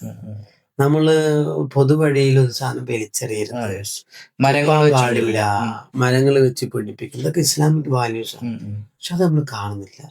ആ സിവിക് വാല്യൂസ്, മൂത്തവരെ ബഹുമാനിക്കണം, അവരോട് കയർത്ത് സംസാരിക്കരുത്, അങ്ങനത്തെ സാധനങ്ങൾ നഷ്ടപ്പെട്ടു പോകുന്നുണ്ട്. അതും കൂടി ഇതിന്റെ ഒരു ഭാഗമായിട്ട് ഉൾപ്പെടുത്തുന്നുണ്ടോ എനിക്ക് അറിയില്ല. ഓൾറെഡി ഉണ്ട്. അത് നമ്മൾ മെന്ററിംഗ് ചാർട്ടിൽ പിന്നെ പാരന്റ്സിനെ ഹെൽപ്പ് ചെയ്യണം, അതുപോലെ തന്നെ മരങ്ങൾ നട്ടുപിടിപ്പിക്കണം, അങ്ങനെയുള്ള സംഭവങ്ങളൊക്കെ ടാസ്ക് ആയിട്ട് കൊടുക്കും. ആ അപ്പോൾ ആ ഒരു സിവിക് സെൻസിലേക്ക് കൂടി കുട്ടികളെ കൊണ്ടുവരാൻ പ്രാപ്തമാകുന്ന തരത്തിൽ നിങ്ങൾ സിലബസ് ഡിസൈൻ ചെയ്ത് അതാണ് എന്നെ ഏറ്റവും കൂടുതൽ ഇംപ്രസ് ചെയ്യുന്നത്. കാരണം അതാണ് യഥാർത്ഥത്തിൽ ഒരു ഒരു ഒരു മുസ്ലിം അല്ലെങ്കിൽ ഒരു മുസ്ലിം എന്ന് പറയുന്നത്, നമ്മൾ പറയില്ല അഷ്ഹദു അല്ലാ ഇലാഹ ഇല്ലല്ലാ എന്ന് പറയുന്നത്, ഞാൻ മനസ്സിലാക്കുന്നത് അള്ളാഹു ഇലാഹാണെന്നും മുഹമ്മദ് സല്ലല്ലാഹു അലൈഹി വസല്ലം പ്രവാചകനാണെന്നും സാക്ഷ്യം വഹിക്കുക എന്നുള്ളത്. അപ്പൊ എന്റെ സ്വഭാവത്തിലൂടെ, എന്റെ ഇടപെടലിലൂടെ കാണുന്ന ഒരാൾക്ക് തോന്നണം അള്ളാഹു ഏക ഇലാഹാണെന്നും പ്രവാചകൻ നബി അള്ളാഹിന്റെ പ്രവാചകനാണെന്നും എന്റെ സ്വഭാവത്തിലൂടെ ഒരാൾക്ക് മനസ്സിലാവണം. ഞാൻ സാക്ഷ്യം വഹിക്കണം എന്നാ. അത് നബി എങ്ങനെയായിരുന്നു? നബി പോകുന്ന വഴിയിൽ കല്ലും മുള്ളും വലിച്ചെറിഞ്ഞ് തുപ്പിയ ഒരു സ്ത്രീയോട് പോലും മാന്യമായി പെരുമാറിയ ആളാണ് നബി സല്ലല്ലാഹു അലൈഹി വസല്ലം, അല്ലെ? അപ്പൊ ആ ഒരു സാധനം നഷ്ടപ്പെട്ടു പോയി. ജോർജ് ബെർണാഡ് ഷാ പറഞ്ഞ മാതിരി ലോകത്തെ ഏറ്റവും മനോഹരമായ മതമാണ് ഇസ്ലാം, പക്ഷെ ഐ കാൺ സീ മുസ്ലിംസ് എന്ന് പറഞ്ഞിട്ടുണ്ട്. അതുപോലെ മുസ്ലിംസ് എന്ന് പറഞ്ഞ യഥാർത്ഥ ഇസ്ലാമിന്റെ വാഹകരെ കാണിച്ചു കൊടുക്കാൻ ഇതിലൂടെ പറ്റണം. ഈ ആളിലൂടെ വളരണം, അതിങ്ങനെ സ്പ്രെഡ് ചെയ്യണം. ഏതായാലും ഒരുപാട് വാല്യുബിൾ ആയിട്ടുള്ള കാര്യങ്ങൾ നമ്മൾ ഡിസ്കസ് ചെയ്തു. മാഷാ അല്ലാഹ്, നമ്മുടെ പാരന്റ്സിനൊക്കെ, പ്രത്യേകിച്ച് ഈ വീഡിയോസ് ഒക്കെ കാണുന്ന ഒരുപാട് ആളുകളുണ്ടാവും, പ്രേക്ഷകരുണ്ടാവും, അവർക്കൊക്കെ ഇത് വലിയൊരു മുതൽക്കൂട്ടാകട്ടെ. ഇനിയും ഇത്തരം വീഡിയോസുമായിട്ട് നമുക്ക് ഇൻഷാ അല്ലാഹ് മെൽ ടോക്സിലൂടെ കണ്ടുമുട്ടാം. Thank you. ജസാക്കുമുല്ലാഹ് ഖൈറൻ.